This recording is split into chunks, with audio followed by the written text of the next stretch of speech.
ഐക്യം എന്നിവ വാക്കുകൾക്ക് വർണ്ണിക്കാൻ ആവുന്നതിലും പാരമ്യത്തിലാണ്.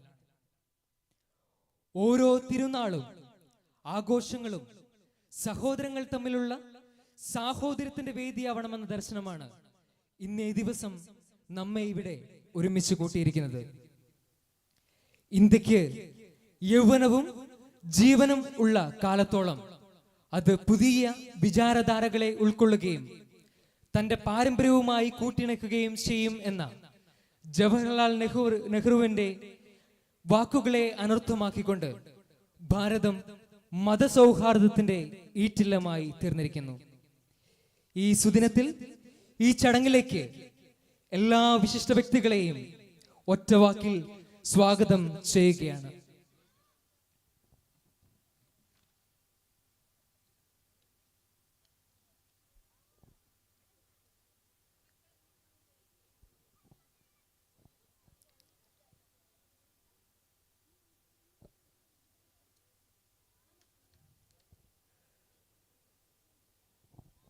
ദേവാലയത്തിൽ എത്തിയിട്ടുള്ള എല്ലാവരും ഈ ഒരു ചടങ്ങിലേക്ക് എത്രയും വേഗം കടന്നു വരണമെന്ന് അഭ്യർത്ഥിക്കുന്നു. ഇന്നത്തെ ഈ ചടങ്ങിൽ നമ്മൾ പ്രതീക്ഷിച്ചിരിക്കുന്ന എല്ലാ വിശിഷ്ട വ്യക്തികളും എത്തിയിരിക്കുകയാണ്. ഏവരെയും ഒറ്റവാക്കിൽ സ്വാഗതം ചെയ്യുന്നു. പരമമായ ദൈവിക സാന്നിധ്യം ഓരോ കൂട്ടായ്മകളെയും സ്വർഗീയമാക്കും. പ്രാർത്ഥനാ ഗാനത്തോടെ ഈ സമ്മേളനത്തിന് തുടക്കം കുറിക്കാൻ ഹൊസങ്ങാടി ഇടവകയുടെ ഇടയനായ റവറൻഡ് ഫാദർ ലൂയി മരിയദാസ് അച്ഛനെ സ്നേഹത്തോടെ ക്ഷണിക്കുന്നു.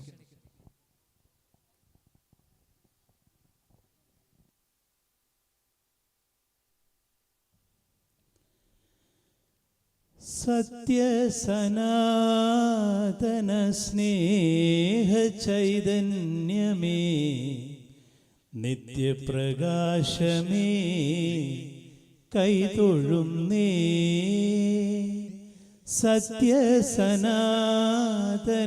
സ്നേഹ ചൈതന്യമേ, നിത്യപ്രകാശമേ, കൈതൊഴുന്നേ. സത്യവും സ്നേഹവും നീതിയും ധർമ്മവും നിത്യവും മർത്യരിൽ കൈവളർത്താൻ ചിന്തകൾ, വാക്കുകൾ, കർമ്മങ്ങളേതുമേ ചിന്മയരൂപ നീ ശുദ്ധമാക്കൂ. ചിന്തകൾ, വാക്കുകൾ, കർമ്മങ്ങളേതുമേ ചിന്മയരൂപ നീ ശുദ്ധമാക്കൂ. സത്യസനാതന സ്നേഹ ചൈതന്യമേ, നിത്യപ്രകാശമേ, കൈതൊഴുന്നേ.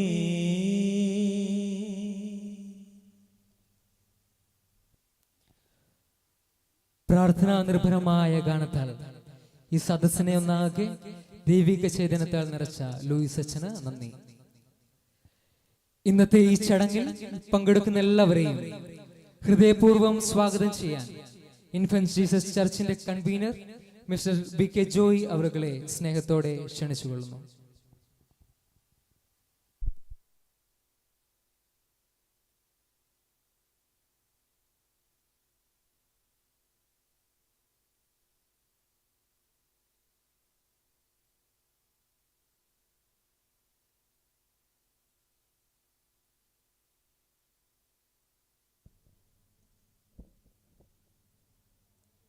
വേദിയിൽ സന്നിഹിതരായിരിക്കുന്ന മഞ്ചേശ്വരം MLA,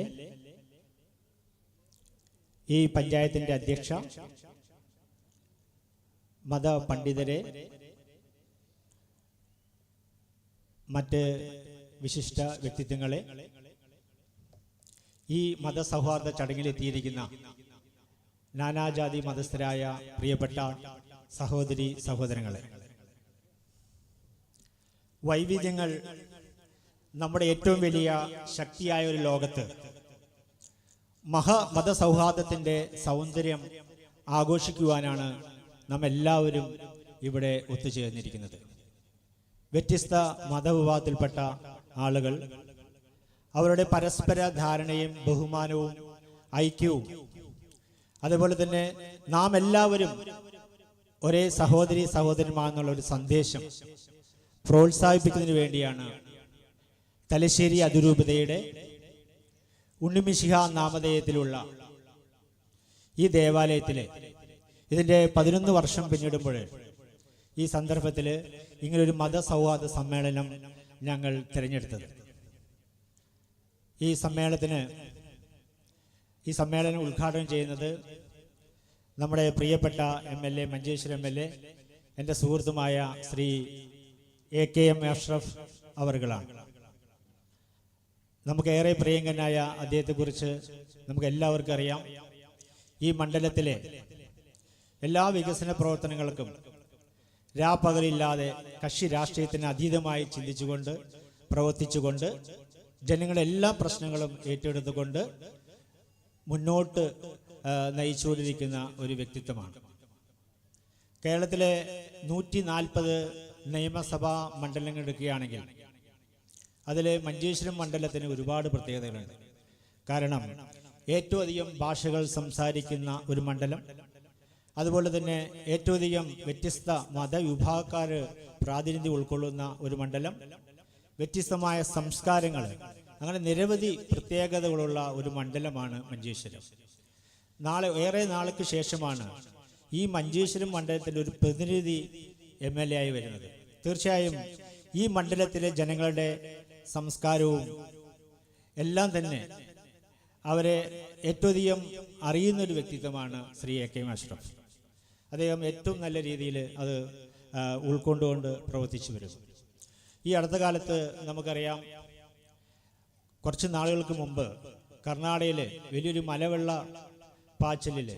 മലവെള്ളപ്പൊക്കത്തിൽ ഒലിച്ചുപോയ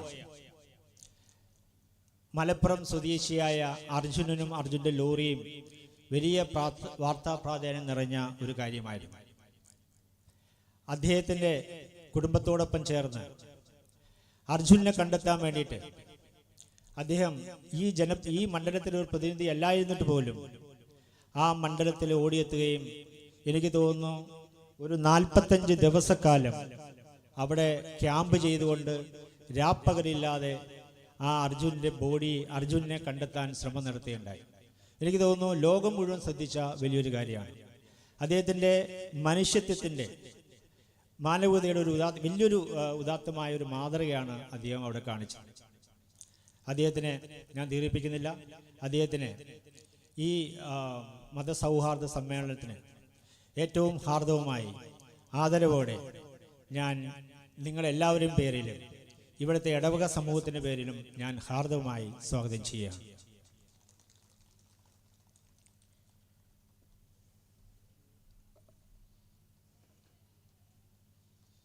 ഈ മതസൗഹാർദ്ദ സമ്മേളനം അധ്യക്ഷം വഹിക്കുന്നത് ഈ ഒസങ്കടി ഉണ്ണിമിശ ദേവാലയത്തിലെ ആത്മീയ ഗുരുവും വികാരിയുമായ റവറൻ ഫാദർ ലൂയിസ് മരിയദാസ് മേനാശാരി അച്ഛനാണ്.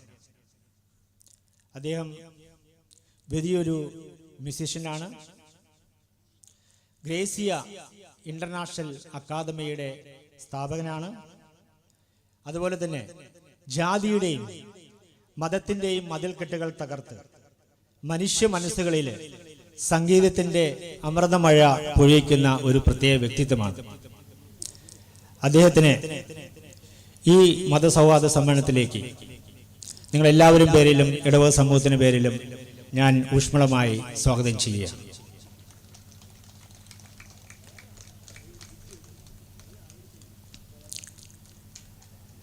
ഈ സമ്മേളനത്തിന് ആശംസ അർപ്പിക്കുവാൻ ഈ മീഞ്ച പഞ്ചായത്തിലെ ജനപ്രതിനിധി പ്രസിഡന്റുമായ ശ്രീമതി സുന്ദരി ഷെട്ടി അവർ ഇവിടെ എത്തിയിട്ടുണ്ട്.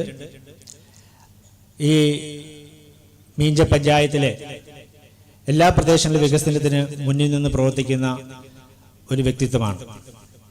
ശ്രീമതി സുന്ദരി ഷെട്ടിയെ ഏറ്റവും ആദരവോടെ ഹൃദയപൂർവ്വം ഈ സമ്മേളനത്തിലേക്ക് നിങ്ങളെല്ലാവരും പേരിൽ ഞാൻ സ്വാഗതം ചെയ്യുക.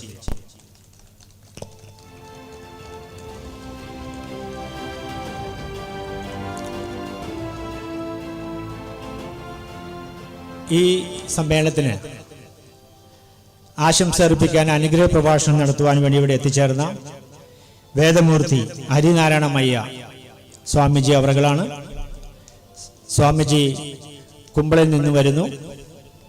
ഒട്ടേറെ തിരക്കുകൾക്കിടയിലും ഇങ്ങനൊരു മതസൗഹാർദ്ദത്തിന്റെ സന്ദേശം അത് ഞാൻ പങ്കെടുക്കാൻ താല്പര്യമുണ്ട് എന്ന് പ്രത്യേകം അറിയിച്ചുകൊണ്ടാണ് മറ്റ് പരിപാടികൾ മാറ്റിവെച്ചുകൊണ്ട് സ്വാമിജി ഇവിടെ എത്തിച്ചേർന്നത്.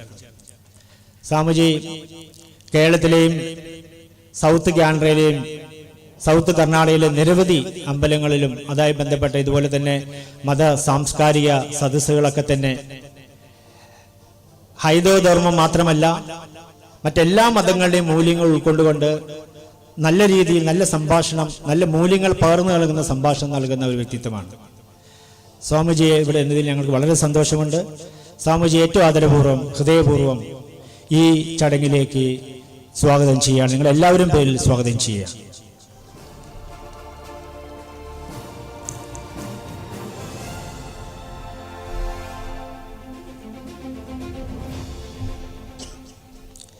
ഈ ചടങ്ങിന് ആശംസ അർപ്പിക്കാൻ വേണ്ടിയിട്ട് ഇവിടെ എത്തിച്ചേർന്ന ഇമാം അബ്ദുൽ ഖാദർ സഖാഫി അദ്ദേഹത്തെ ഞാൻ ഏറ്റവും അടുത്തറിയാവുന്ന ഒരു വ്യക്തിത്വമാണ്. ഞാൻ ഏറെ സ്നേഹിക്കുകയും ബഹുമാനിക്കുകയും ചെയ്യുന്ന ഒരു പുരോഹിതനാണ്. അദ്ദേഹം 4 നൂറ്റാണ്ട് കാലമായിട്ട് മതസൗഹാർദ്ദ സദസ്സുകളിലും അതുപോലെ തന്നെ പ്രശസ്തനമായ ഒരു പണ്ഡിതനും വാഗ്മിയുമാണ്. കാസർഗോഡ് ടൗൺ സുന്നി മസ്ജിദില് 17 വർഷമായിട്ട് ചീഫ് ഇമാമായി പ്രവർത്തിക്കുന്നു. അതേപോലെ തന്നെ എല്ലാ ജാതികളും എല്ലാ മതസ്ഥരെയും ഉൾക്കൊണ്ടുകൊണ്ട് മതമൈത്രിയുടെ പ്രതീകമായിട്ട് കാസർഗോഡ് ജില്ലയിൽ പ്രവർത്തിക്കുന്ന ഒരു ഗ്രാമമുണ്ട്. ഒരു ഗ്രാമങ്ങളൊന്നാണ് അങ്കടിമുഖർ. ആ അങ്കടിമുഖർ ജുമാ മസ്ജിദിലെ ഖത്തീബായും അദ്ദേഹം സേവനമനുഷ്ഠിക്കുന്നു. നിരവധി പണ്ഡിത സദസ്സുകളിലും അതുപോലെ തന്നെ ധാരാളം വേദികളിലും ഉജ്ജ്വലമായ പ്രഭാഷണം നടത്തുന്ന ഒരു വ്യക്തിത്വമാണ്. അദ്ദേഹത്തിന് ഇന്ന് സത്യം പറഞ്ഞാൽ വേറെ ഒരു വലിയൊരു സദസ്സിൽ ഒരു പ്രഭാഷകനായി പോകേണ്ടതായിരുന്നു. പക്ഷേ നമ്മുടെ സ്നേഹപൂർവ്വമുള്ള ക്ഷണം സ്വീകരിച്ച് അത് ഒഴിവാക്കിക്കൊണ്ടാണ് അദ്ദേഹം ഇവിടേക്ക് സമയം കണ്ടെത്തിയത്. വളരെയധികം നന്ദിയുണ്ട്. അദ്ദേഹത്തെ ഏറ്റവും ആദരപൂർവ്വം സ്നേഹപൂർവ്വം നിങ്ങൾ എല്ലാവരും പേരിലും ഈ ഇടവക സമൂഹത്തിന്റെ പേരിലും ഞാൻ സഹർഷം സ്വാഗതം ചെയ്യും.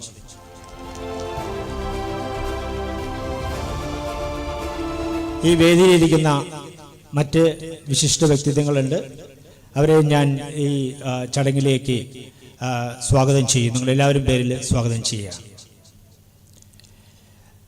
അതുപോലെ തന്നെ ഇവിടെ സാന്നിധ്യമുള്ള സ്നേഹാലയ ചാരിറ്റബിൾ ട്രസ്റ്റിന്റെ ഫൗണ്ടർ ട്രസ്റ്റി ശ്രീ ജോസഫ് ക്രാസ്ത അവർ ഇവിടെയുണ്ട്.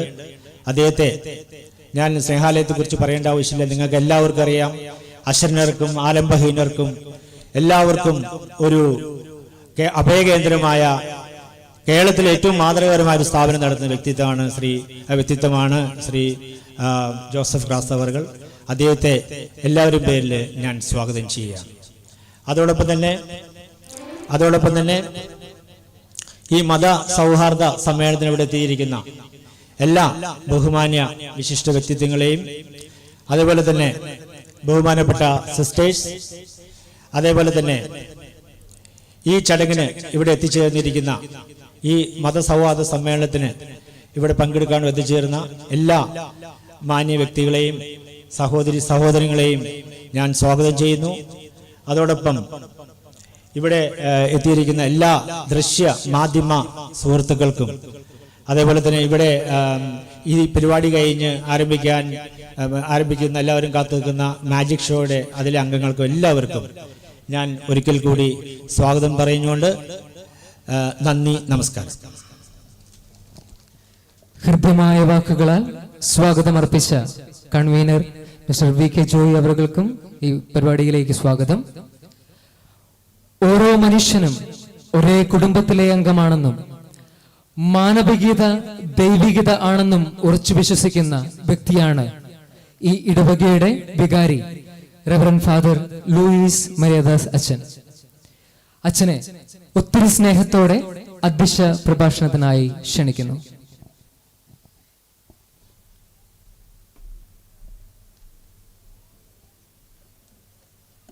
വേദിയിൽ ഉപവിഷ്ടരായിരിക്കുന്ന മഹത് വ്യക്തിത്വങ്ങളെ, സദസ്സിലെ മാന്യ സഹോദരങ്ങളെ, നിങ്ങൾക്കെല്ലാവർക്കും എൻ്റെ നമസ്കാരം. നമ്മൾ ഇന്നിവിടെ ഈ ഇടവക തിരുനാളിനോടനുബന്ധിച്ച് ഈ മഞ്ചേശ്വരത്തിന്റെ ആത്മസ്പന്ദനങ്ങൾ ഉൾക്കൊണ്ടുകൊണ്ട് മതസൗഹാർദ്ദ സാംസ്കാരിക സദസ്സ് ഇവിടെ സംഘടിപ്പിക്കുകയാണ്. ഈ മഞ്ചേശ്വരം ഹൊസങ്കടി പ്രദേശത്ത് ഏതാണ്ട് 7 ഭാഷകളോളം സംസാരിക്കുന്ന സഹോദരങ്ങൾ തിങ്ങിപ്പാർക്കുന്ന ഒരു സ്ഥലമാണ്. വിവിധ മതങ്ങളിലും ദർശനങ്ങളിലും വേരൂന്നിയ വിവിധ സംസ്കാരങ്ങളിൽ അലിഞ്ഞു ചേർന്ന ഒരു പ്രദേശമാണ് നമ്മളുടെ മഞ്ചേശ്വരം ഹൊസങ്കടി പ്രദേശങ്ങളെല്ലാം തന്നെ. പ്രിയപ്പെട്ടവരെ, ഈ ഇടവക തിരുനാളിനോടനുബന്ധിച്ച് ഇതിന്റെ കമ്മിറ്റി വിളിച്ചു ചേർത്തപ്പോൾ ഇത്തരത്തിലുള്ള ഒരു സാംസ്കാരിക സദസ്സ് സംഘടിപ്പിക്കുക എന്ന ആശയം മുൻപോട്ട് വെച്ച അവസരത്തില് എല്ലാവരും വളരെ സ്നേഹത്തോടു കൂടിയാണ് ഈ ആശയത്തെ സ്വീകരിക്കുകയും അതിനെ മനോഹരമാക്കുകയും ചെയ്തത്.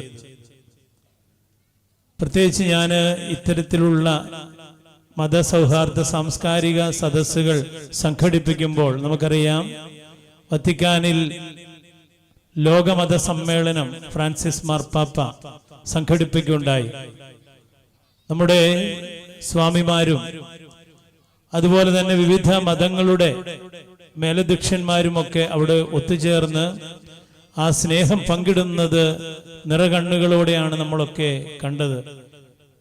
പ്രിയപ്പെട്ടവരെ, പ്രബുദ്ധമായ ഈ വേദിയിൽ കലകളുടെയും സംസ്കാരത്തിന്റെയും സ്നേഹത്തിന്റെയും സാഹോദര്യത്തിന്റെയും പങ്കുവെക്കലിന്റെയും ഒക്കെ ഭാവങ്ങളാണ് ഇത്തരം സന്ധ്യകൾ ദീപ്തമാക്കുന്നത്. ഈ ദിവസങ്ങളിലൊക്കെ നിരവധി ആളുകൾ നമ്മളുടെ ദേവാലയത്തിന്റെ അങ്കണത്തിലേക്ക് കടന്നു വന്നു.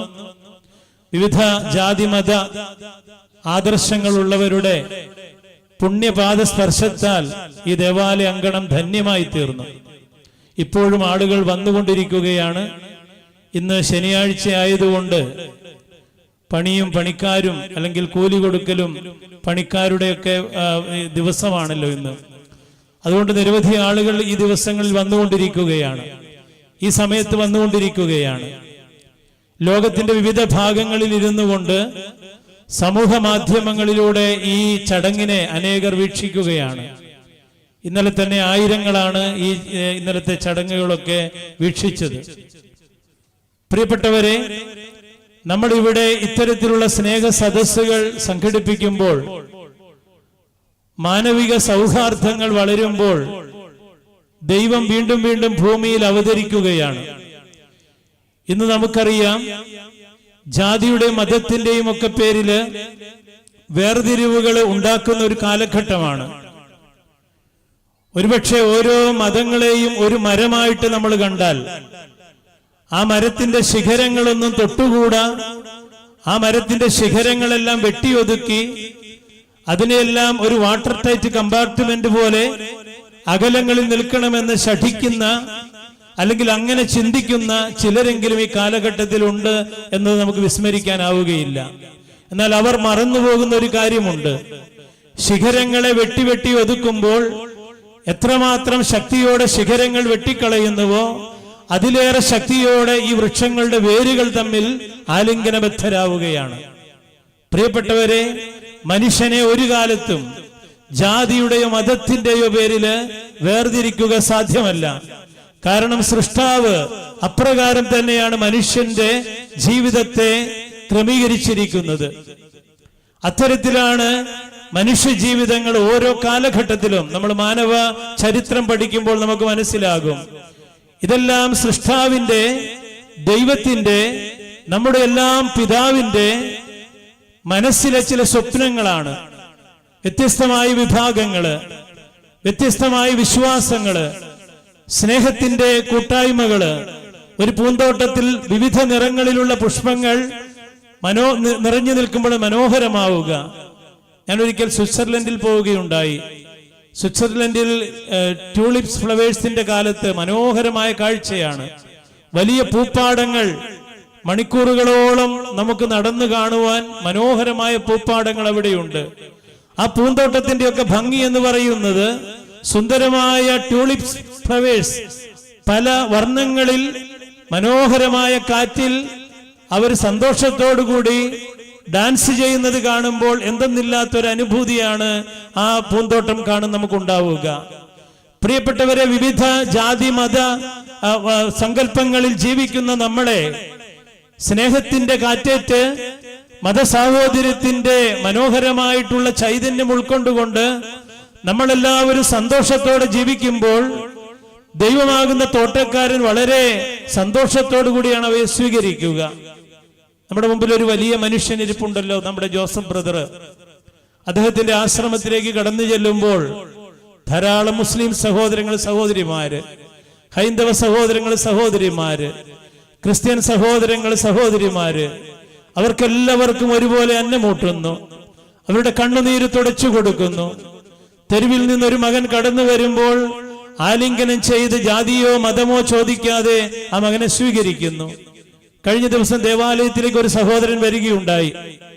മംഗലാപുരത്തേക്ക് പോകുന്ന വഴിയില് അദ്ദേഹം വളരെയേറെ അസ്വസ്ഥത അനുഭവിച്ച് തന്റെ ജീവിതം തന്നെ ആത്മഹത്യ ചെയ്ത് അവസാനിപ്പിക്കണമെന്ന് ചിന്തിച്ചുകൊണ്ട് അദ്ദേഹം ഒരു ദേവാലയം തേടി ഒരു അല്പം ആശ്വാസത്തിന് വേണ്ടി കടന്നു വന്നതാണ്. ഒരു അപരിചിതനായ വ്യക്തി. ഞാൻ ആ വ്യക്തിയെ കൂട്ടിക്കൊണ്ടുപോയി കുറെ സമയം വ്യക്തിയോട് സംസാരിച്ചു. അദ്ദേഹത്തിന്റെ ജീവിത പശ്ചാത്തലങ്ങളൊക്കെ കുറച്ച് കേട്ടപ്പോൾ എനിക്ക് തോന്നി അദ്ദേഹത്തെ സ്നേഹാലയത്തിലേക്ക് കൊണ്ടുപോകാമെന്ന്. ഞാൻ എന്റെ കാറിന്റെ മുൻസീറ്റിൽ അദ്ദേഹത്തെ കയറിയിരുത്തി അദ്ദേഹത്തിന് ഭക്ഷണമൊക്കെ നൽകി അദ്ദേഹത്തെ സ്നേഹാലയത്തിലേക്ക് കൊണ്ടുപോയി. ബ്രദറിന്റെ കയ്യിൽ സുരക്ഷിതമായിട്ട് ഏൽപ്പിച്ചു. അദ്ദേഹം ഇന്ന് മനോഹരമായിട്ടുള്ള ചികിത്സകളിലൂടെ ഒക്കെ കടന്നു പോവുകയാണ്. പ്രിയപ്പെട്ടവരെ, ഞാൻ പങ്കുവച്ചത് നന്മയ്ക്കൊരു മുഖമേയുള്ളൂ, സ്നേഹത്തിനൊരു മുഖമേയുള്ളൂ. ബുദ്ധൻ പറയുകയുണ്ടായി, ലോകമതങ്ങളൊക്കെ നമ്മൾ പഠിക്കുമ്പോൾ ബുദ്ധദേവൻ ഒരിക്കൽ പറയുകയുണ്ടായി, എന്റെ പേര് ബുദ്ധൻ എന്നാണ്. ഒരിക്കലും മരിക്കാത്തൊരു ബുദ്ധനുണ്ട്, അവന്റെ പേര് മൈത്രേയൻ എന്നാണ്. മൈത്രേയൻ എന്ന പദത്തിന്റെ അർത്ഥം സ്നേഹമെന്നാണ്. പ്രിയപ്പെട്ടവരെ, ഒരിക്കലും മരിക്കാത്ത ദൈവം, ഒരിക്കലും മരിക്കാത്ത ബുദ്ധൻ, അത് സ്നേഹമാണ് എന്ന് നമ്മൾ തിരിച്ചറിയുക. അവിടെയാണ് ദൈവം അവതരിക്കുക. പ്രിയപ്പെട്ടവരെ, പണ്ടുകാല ഗ്രീക്ക് സങ്കല്പങ്ങളിൽ ഒരുപാട് കഥകളുണ്ട്. അവിടെ സ്വർഗത്തിൽ നിന്ന് അഗ്നി മോഷ്ടിച്ച് മനുഷ്യർക്ക് നൽകിയതിന് ദേവന്മാരുടെ ദേവനായ കൗക്കസ് ദേവൻ പ്രൊമത്യൂസ് എന്ന ദേവനെ ശിക്ഷിക്കുന്ന ഒരു നടപടി നമ്മളവിടെ വായിക്കുന്നുണ്ട്. അഗ്നി മോഷ്ടിച്ച് നൽകിയ ഈ ദേവന് കൊടുത്ത ശിക്ഷ, ഒരു കഴുകനോട് ഈ ദേവാധിദേവൻ പറഞ്ഞു, ഇവൻ ദേവന്മാർക്കുള്ള അഗ്നി അത് മനുഷ്യർക്ക് മോഷ്ടിച്ചു കൊടുത്തിരിക്കുന്നു, വലിയൊരു കുറ്റം ചെയ്തിരിക്കുന്നു. അതുകൊണ്ട് അവനുള്ള ശിക്ഷ എന്ന് പറയുന്നത് ഒരു കഴുകൻ എല്ലാ ദിവസവും ഈ ദേവന്റെ ചങ്കും കരളും കൊത്തിപ്പറിക്കുകയാണ്. ദേവനായതുകൊണ്ട് അദ്ദേഹത്തിന് മരണമില്ല. വീണ്ടും ഈ ചങ്കും കരളും പൂർവ്വസ്ഥിതിയിലായി മാറും. അപ്പോൾ ഈ ഹൃദയം കൊത്തിപ്പറിക്കുന്ന, കരളുകൾ മാന്തിപ്പറിക്കുന്ന വലിയ വേദനയിൽ ഈ പ്രൊമത്യൂസ് ദേവൻ വിലപിക്കുമ്പോൾ അവിടെ ഈ ദേവാധിദേവൻ പറയുന്ന ഒരു കാര്യമുണ്ട്. നിന്റെ പാപത്തിന്റെ ശിക്ഷകൾ ഏറ്റെടുക്കുവാൻ സ്നേഹത്തിന്റെ അവതാരം, സ്നേഹത്തിന്റെ ദൈവം വരുവോളം നിനക്ക് ഈ ശിക്ഷകളിൽ നിന്ന് മോചനമില്ല എന്നവിടെ ഗ്രീസിലെ ഈ പുരാണ കഥകളിലൊക്കെ പറഞ്ഞു വെച്ചിരിക്കുകയാണ്. അപ്പോൾ മനുഷ്യൻ സ്നേഹിക്കുന്നിടത്ത് നമുക്കറിയാം, യേശുദേവന്റെ ജീവിതത്തിലും നമ്മൾ കാണുക സ്നേഹത്തിന്റെ സന്ദേശങ്ങളാണ്. കാൽവരിയിൽ പൊട്ടിത്തെറിച്ച ഒരു ബോംബ് എന്ന് പറയുന്നത് സ്നേഹത്തിന്റെ ബോംബാണ്. നാഗസാക്കിയിലും ഹിരോഷിമയിലും മനുഷ്യൻ ബോംബ് വർഷിച്ചപ്പോൾ അതിലൂടെ അനേകം മനുഷ്യർക്ക് നാശങ്ങളുണ്ടായി. ഇന്നും അവിടുത്തെ കുട്ടികൾ രോഗികളായിട്ട് മരിക്കുന്നു. ഇന്നും അവിടുത്തെ കുട്ടികൾ ദരിദ്രരായിട്ട് തീരുന്നു. അംഗവൈകല്യത്തോടെ അവർ ജനിക്കുന്നു. എന്നാൽ വർഷങ്ങൾക്ക് മുൻപില് സ്നേഹത്തിന്റെ ഒരു ബോംബായി പൊട്ടിത്തെറിച്ച ക്രിസ്തു എന്ന ഒരു മനുഷ്യന്റെ ആ വിസ്ഫോടനത്താല് അനേകർക്ക് സൗഖ്യമുണ്ടായി. പ്രിയപ്പെട്ടവരെ, മത, ജാതി, വർഗവർണ്ണ സങ്കല്പങ്ങൾക്ക് അപ്പുറത്തേക്ക് to be a love bomb, സ്നേഹത്തിന്റെ ഒരു ചാവേറാവുക, let it be exploded, not to kill but to heal the broken hearts. തകർന്നുപോയ മനുഷ്യരെ, സങ്കടപ്പെടുന്ന മനുഷ്യരെ, മുറിവേറ്റ മനുഷ്യരെ, വേദനിക്കുന്ന മനുഷ്യരെ സൗഖ്യപ്പെടുത്തുവാൻ സ്നേഹത്തിന്റെ ഒരു ബോംബായി നമുക്ക് പൊട്ടിത്തെറിക്കാം. ഇതാണ് പ്രിയപ്പെട്ടവരെ ഈ സഹോദര്യ സന്ധ്യകളുടെയൊക്കെ അർത്ഥമെന്ന് പറയുന്നത്. എൻ്റെ കുടുംബത്തിന്റെ പശ്ചാത്തലത്തിലേക്ക് ഞാൻ കടന്നു വരുമ്പോഴും ഒരു മുസ്ലിം ഹൈന്ദവ കുടുംബത്തിന്റെ അന്തരീക്ഷത്തിലാണ് ഞാൻ വളർന്നു വന്നത്. കഴിഞ്ഞ ദിവസം വർഷങ്ങൾക്ക് ശേഷം വീട്ടിൽ 3 ഉസ്താദുമാർ കടന്നു വന്നു. ഷമീമിന്റെ സഹോദരങ്ങള് 3 പേര് ആ വീട്ടിലേക്ക് കടന്നു വരികയാണ്. സർഫുദ്ദീനും ഷമീമും ബഷീറും ഒക്കെ കടന്നു വന്നു. അവർ പറഞ്ഞു, വർഷങ്ങൾക്ക് ശേഷം ഞങ്ങൾ മേരിച്ചേച്ചിയെ കാണാൻ വന്നതാണ്. ഫാദർ ഇപ്പോൾ എവിടെയാണ് എന്ന് ചോദിച്ച് ഫോട്ടോ ഒക്കെ എടുത്ത് എനിക്ക് വാട്സപ്പിൽ അയച്ച് എന്നെ ഫോണിൽ വിളിച്ചു. എന്നിട്ട് പറഞ്ഞു, ഞങ്ങൾക്ക് ഒരുപാട് കഞ്ഞി വിളമ്പി തന്ന ഈ മേരിച്ചേച്ചിയെ, ഫാദറിന്റെ അമ്മയെ കാണുവാൻ വേണ്ടി ഞങ്ങൾ വന്നതാണ്. ഞങ്ങളൊക്കെ ഇന്ന് ഓരോ പള്ളികളിൽ ഇമാമുമാരായിട്ടും ഉസ്താദുമാരും ഒക്കെ ആയിട്ട് ഞങ്ങൾ ഇന്ന് സേവനം ചെയ്യുകയാണ്. ഞങ്ങൾ എല്ലാവരും കൂടി ഒരു ദിവസം മഞ്ചേശ്വരത്ത് വസങ്കടി പള്ളിയിലേക്ക് വരുന്നുണ്ട് എന്ന് പറഞ്ഞ ഒരു ഫോൺ വിളിച്ചപ്പോൾ യഥാർത്ഥത്തിൽ ഞാൻ ക്ലാസ്സിലായിരുന്നു, ഇന്റർവെൽ സമയമായിരുന്നു, ലോ കോളേജിൽ ഇരുന്നുകൊണ്ട് അവരുടെ ആ വാക്കുകൾ കേട്ടപ്പോൾ സത്യത്തിൽ എൻ്റെ കണ്ണ് നിറഞ്ഞുപോയി. ആ ഒരു മണിക്കൂർ നിയമപഠനം എനിക്ക് നഷ്ടപ്പെട്ടു. ഓർമ്മകളിലേക്ക് എൻ്റെ മനസ്സ് പോയി. കൊച്ചുനാളിൽ ഞങ്ങൾ ഒരു വീട്ടില് പശുവിനെ വളർത്തുന്ന അച്ഛനും അമ്മയും ഈ രായൻ ഗായും ഫാത്തിമ ഉമ്മയും ഈ ഉമ്മയുടെ 7 മക്കളും ഞങ്ങൾ 4 മക്കളും ഒന്നിച്ചാണ് പുല്ലിന് പോവുക. ആർളം ഫാമിലാണ്, നിങ്ങൾ കേട്ടിട്ടുണ്ടാവും, ആന ഇറങ്ങുന്ന ആർളം ഫാം. അവിടേക്കാണ് പുല്ലിന് പോവുക. ഈ പശുക്കളെയൊക്കെ ഒന്നിച്ചാണ് എൻ്റെ പിതാവും അതുപോലെ തന്നെ ഈ രായൻകായും അവർ ഒന്നിച്ച് പശുക്കളെ കൊണ്ടുവന്ന് വലിയൊരു ആലയുണ്ടാക്കി അവിടെ ഈ പശുക്കളെ വളർത്തുകയാണ്. അപ്പോൾ ഓരോ ദിവസം ഓരോരുത്തർക്കാണ് ചാർജ്. ഞങ്ങൾ 4 മക്കള്, ഉമ്മായുടെ 7 മക്കള്. അപ്പോൾ 7 4 11 മക്കൾ, ഒരു ഡേ കെയർ നടത്തുന്ന പോലെയാണ്. ഉമ്മ വലിയൊരു പാത്രത്തിൽ കഞ്ഞി വെക്കും, എല്ലാവർക്കും കഞ്ഞി തരും. അമ്മ പറഞ്ഞത് കൊച്ചുനാളിൽ ഓർമ്മയില്ലാത്ത പ്രായത്ത് മുലപ്പാല് പോലും പകുത്തു തന്ന ഒരു ഉമ്മയുടെ വാത്സല്യത്തെ കുറിച്ചാണ്. ഞാനിതൊരു നബിദിനത്തിൽ ഒരു പള്ളിയിൽ പോയി പ്രസംഗിച്ചു. നബിദിനത്തിൽ പ്രസംഗിച്ചു കഴിഞ്ഞപ്പോൾ ഒരു വലിയ ഉമ്മ എഴുന്നേറ്റ് സ്റ്റേജിലേക്ക് വന്നു. ആ ഉമ്മയുടെ സകല നിയന്ത്രണങ്ങളും വിട്ടുപോയി. ആ ഉമ്മ കെട്ടിപ്പിടിച്ചിട്ട് ആ ഉമ്മ പൊട്ടിക്കരയാൻ തുടങ്ങി. പ്രിയപ്പെട്ടവരെ, ഈ സ്നേഹത്തിന്റെ ഓർമ്മകളാണ് ഇത്തരത്തിലുള്ള സന്ധ്യകളിലേക്കൊക്കെ ഒരുപക്ഷെ നയിക്കുക. ഇന്നും എനിക്ക് ലോ കോളേജിൽ പഠിക്കുമ്പോൾ എൻ്റെ പ്രിയപ്പെട്ട കൂട്ടുകാർ, മുസ്ലിം സഹോദരങ്ങള്, അവർ ഇന്റർവെൽ സമയങ്ങളിലൊക്കെ നിസ്കരിക്കാനൊക്കെ ആയിട്ട് പോകുന്നു. പള്ളിയിൽ ഒരുപക്ഷെ നോമ്പുകാലം വരുമ്പോൾ ഒരു ദിവസം നോമ്പ് തുറക്കാൻ അവരിവിടെ ഒരുമിച്ച് കൂടുന്നു.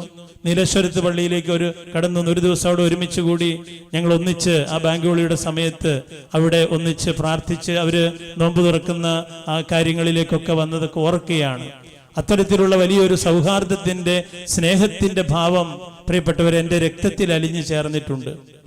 അതുപോലെ തന്നെ ഒരു ഹൈന്ദവ കുടുംബം, ഞങ്ങളുടെ തൊട്ടടുത്തുള്ള ഒരു ഹൈന്ദവ കുടുംബവും അത്തരത്തിലൊരു വലിയ സ്നേഹഭാവത്തിന്റെ ഒരു അന്തരീക്ഷത്തിൽ വളർന്നൊരു വ്യക്തിയായതുകൊണ്ട് ഞാൻ ഏത് ഒരു ദേവാലയത്തിൽ ചെന്നാലും എനിക്ക് ഒരിക്കലും ഇങ്ങനെ ജാതിയുടെ മതത്തിന്റെയോ ഒക്കെ ഒരു പേരിലുള്ള ഒരു വേർതിരിവ് ഒരിക്കലും തോന്നിയിട്ടില്ല. കൊച്ചുനാളിൽ അമ്പലത്തിൽ കൊണ്ടുപോകുമായിരുന്നു. സ്കൂളിൽ നിന്നും എന്നെ വിളിക്കുന്ന പേര് രഞ്ജിത്ത് എന്നാണ്. ഫാദർ ലൂയി മരിയദാസ് എന്നത് ഞാൻ വൈദികനായ സമയത്ത് പരിശുദ്ധ കന്യകാമറിയത്തോടുള്ള എൻ്റെ ഭക്തി കൊണ്ട് ഞാൻ കൂട്ടിച്ചേർത്തൊരു പേരാണ്. രഞ്ജിത്ത് എന്നാണ് എൻ്റെ പേര്. അത് വീടിനടുത്തുള്ള ഒരു ഹൈന്ദവ കുടുംബത്തിന്റെ സഹോദരങ്ങള് അവർ സമ്മാനിച്ച ഒരു നാമമാണ്. എൻ്റെ സഹോദരിയുടെ പേര് രമ്യ എന്നാണ്. അതിൻ്റെ ഇളയ സഹോദരൻ സുജിത്താണ്. അതിൻ്റെ ഇളയ സഹോദരി സൗമ്യയാണ്. അപ്പൊ പലരോടും ഈ പേരുകൾ പറയുമ്പോൾ പലരും പറയും ഇതെല്ലാം ഹൈന്ദവ കുടുംബത്തിലെ നാമങ്ങളാണല്ലോ. കൊച്ചു കുഞ്ഞുങ്ങൾ ഉണ്ടായപ്പോൾ അമ്പലത്തിലേക്കും അല്ലെങ്കിൽ അത്തരത്തിൽ മോസ്കുകളിലേക്കും ഒക്കെ കടന്നുപോയി അവിടുത്തെ സന്ധ്യാവേളകളിൽ, വയലിന്റെ വിശുദ്ധമായ രാത്രികളിൽ, അതുപോലെ തന്നെ നവരാത്രി മണ്ഡപങ്ങളില് ആ നവരാത്രിയുടെ ദിവസങ്ങളിലൊക്കെ പരസ്പരം അങ്ങോട്ടും ഇങ്ങോട്ടും ഒക്കെ സ്നേഹിച്ച് വളർന്ന ഒരു കാലം ഓർക്കുകയാണ്. ഞങ്ങളുടെ വീടിനടുത്ത് ഒരു പാനുച്ചേട്ടൻ ഉണ്ടായിരുന്നു. 41 വർഷം ശബരിമലയ്ക്ക് പോയ അദ്ദേഹം വൈകുന്നേരമാകുമ്പോൾ ഈ ഭജനയൊക്കെ നടക്കുന്ന സമയം, ആ സമയത്ത് ഞങ്ങൾ പോയി പാട്ടൊക്കെ പാടും, ഭജനയൊക്കെ പാടി അവിടെയൊക്കെ സന്തോഷമായിട്ടൊക്കെ അവിടെ ഇരുന്ന് കഴിയുമ്പോൾ അത് കഴിയുമ്പോൾ നമുക്ക് നല്ല ചോറും സാമ്പാറും ഒക്കെ വിളമ്പിത്തരുന്ന ഒരു കാലഘട്ടം. പ്രിയപ്പെട്ടവരെ, നമ്മളൊക്കെ നമ്മുടെ വിശ്വാസം അത് കാത്തു സൂക്ഷിക്കുമ്പോഴും നമ്മൾ ആരാധിക്കുന്ന ദൈവം അതൊക്കെ നമുക്ക് വ്യത്യസ്തമായ കാഴ്ചപ്പാടുകളും മതസംഹിതകളും മതഗ്രന്ഥങ്ങളും നമ്മുടേതായിട്ടുള്ള കാഴ്ചപ്പാടുകളും ഒക്കെ ഉണ്ട്. അതൊക്കെ നല്ലത് തന്നെയാണ്. അതിലൊക്കെ അപ്പുറത്തേക്ക് വളരേണ്ട ഒരു മാനവ സൗഹാർദ്ദം, അതാണ് വളർന്നു വരേണ്ടത് പ്രിയപ്പെട്ടവരെ. അതുകൊണ്ട് ഞാൻ ദീർഘിപ്പിക്കുന്നില്ല. ഈ ഒരു സിനർജി നമ്മൾ നഷ്ടപ്പെടുത്താതിരിക്കുക എന്നുള്ളതാണ്. അതിലാണ് വലിയ ഒരു മഹത്വം. നമ്മുടെ ഈ ഇത്തരം സന്ധ്യകളെ, ഇത്തരം ആഘോഷങ്ങളെ പള്ളികളിലും അമ്പലങ്ങളിലും അതുപോലെ തന്നെ മോസ്കുകളിലുമൊക്കെ നമ്മൾ ഒരുമിച്ച് കൂടുമ്പോൾ അതിൻ്റെ ഹൃദ്യമായ ഒരു അനുഭവം എന്ന് പറയുന്നത് ഈ സാഹോദര്യത്തിന്റെ അനുഭവമാണ്. അതുകൊണ്ട് ചില്ലകളെ വെട്ടിയൊതുക്കും തോറും വേരുകൾ തമ്മിൽ ആലിംഗനബദ്ധമായി പോകുന്ന ആ മതസൗഹാർദ്ദമാണ് നമ്മുടെ ഭാരതത്തിന്റെ മതസൗഹാർദ്ദം. അതിനെ തകർക്കാൻ ഒരു ശക്തിക്കുമാവില്ല പ്രിയപ്പെട്ടവരെ. കാരണം അത് ദൈവത്താൽ അനുഗ്രഹിക്കപ്പെട്ട, ദൈവത്താൽ പ്രത്യേകം പരിപാലിക്കപ്പെടുന്ന സൗഹാർദ്ദത്തിന്റെ ഒരു ചൈതന്യമാണ്.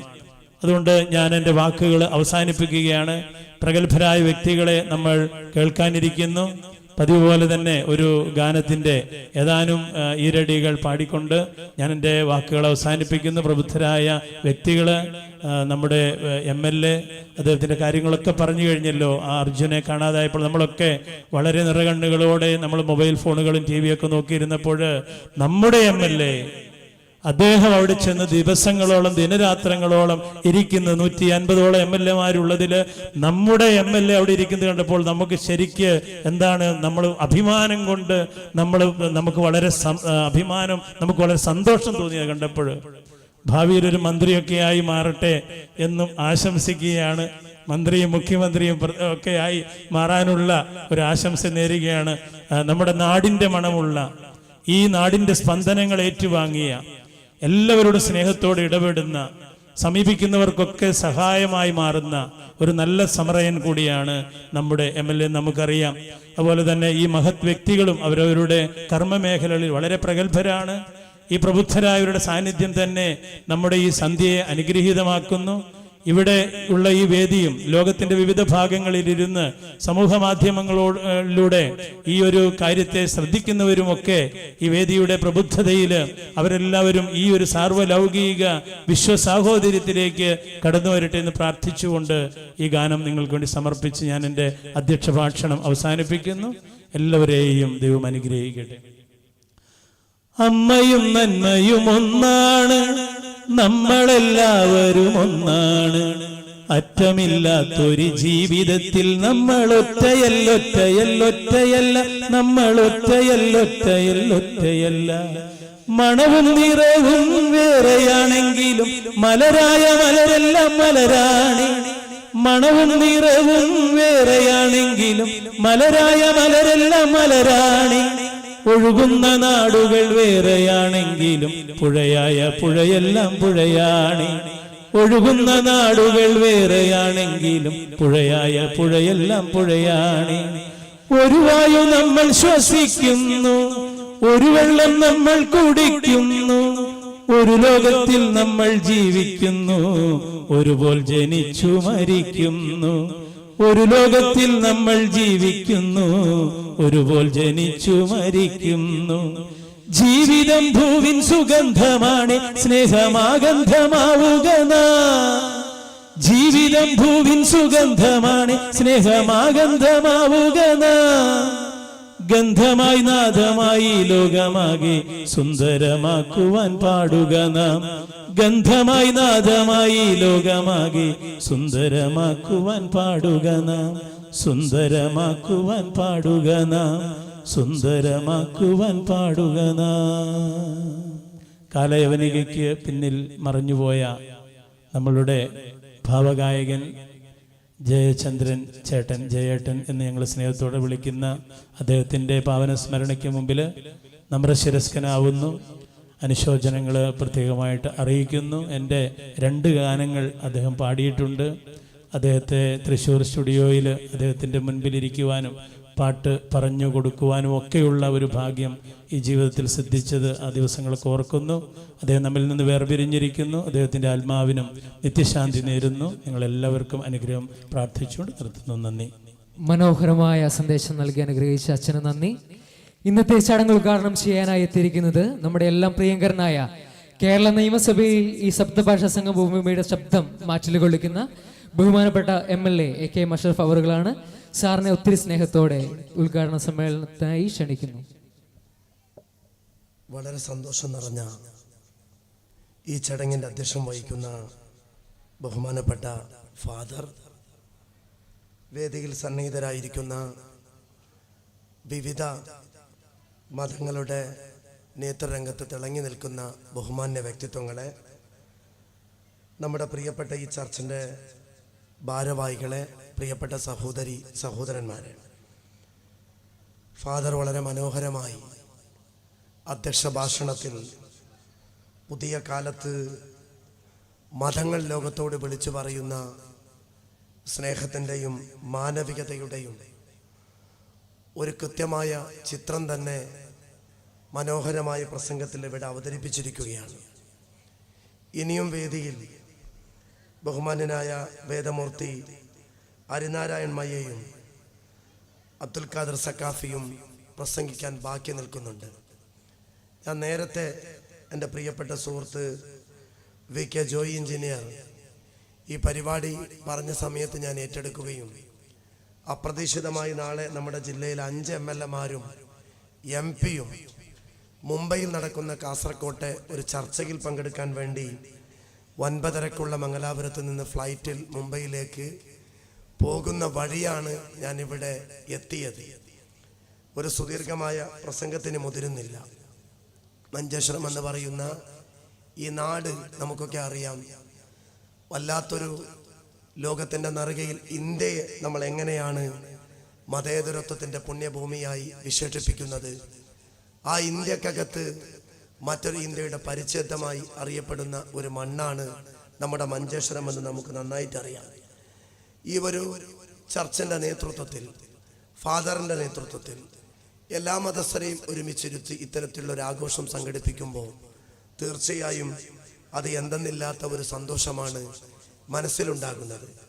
നമുക്കറിയാം 2025 ജനുവരി മാസം ആദ്യത്തെ മാസത്തെ 11ാമത്തെ ദിവസത്തിലാണ് നമ്മൾ ഈ ഒരു പ്രോഗ്രാമിൽ ഒരുമിച്ച് കൂടിയത്.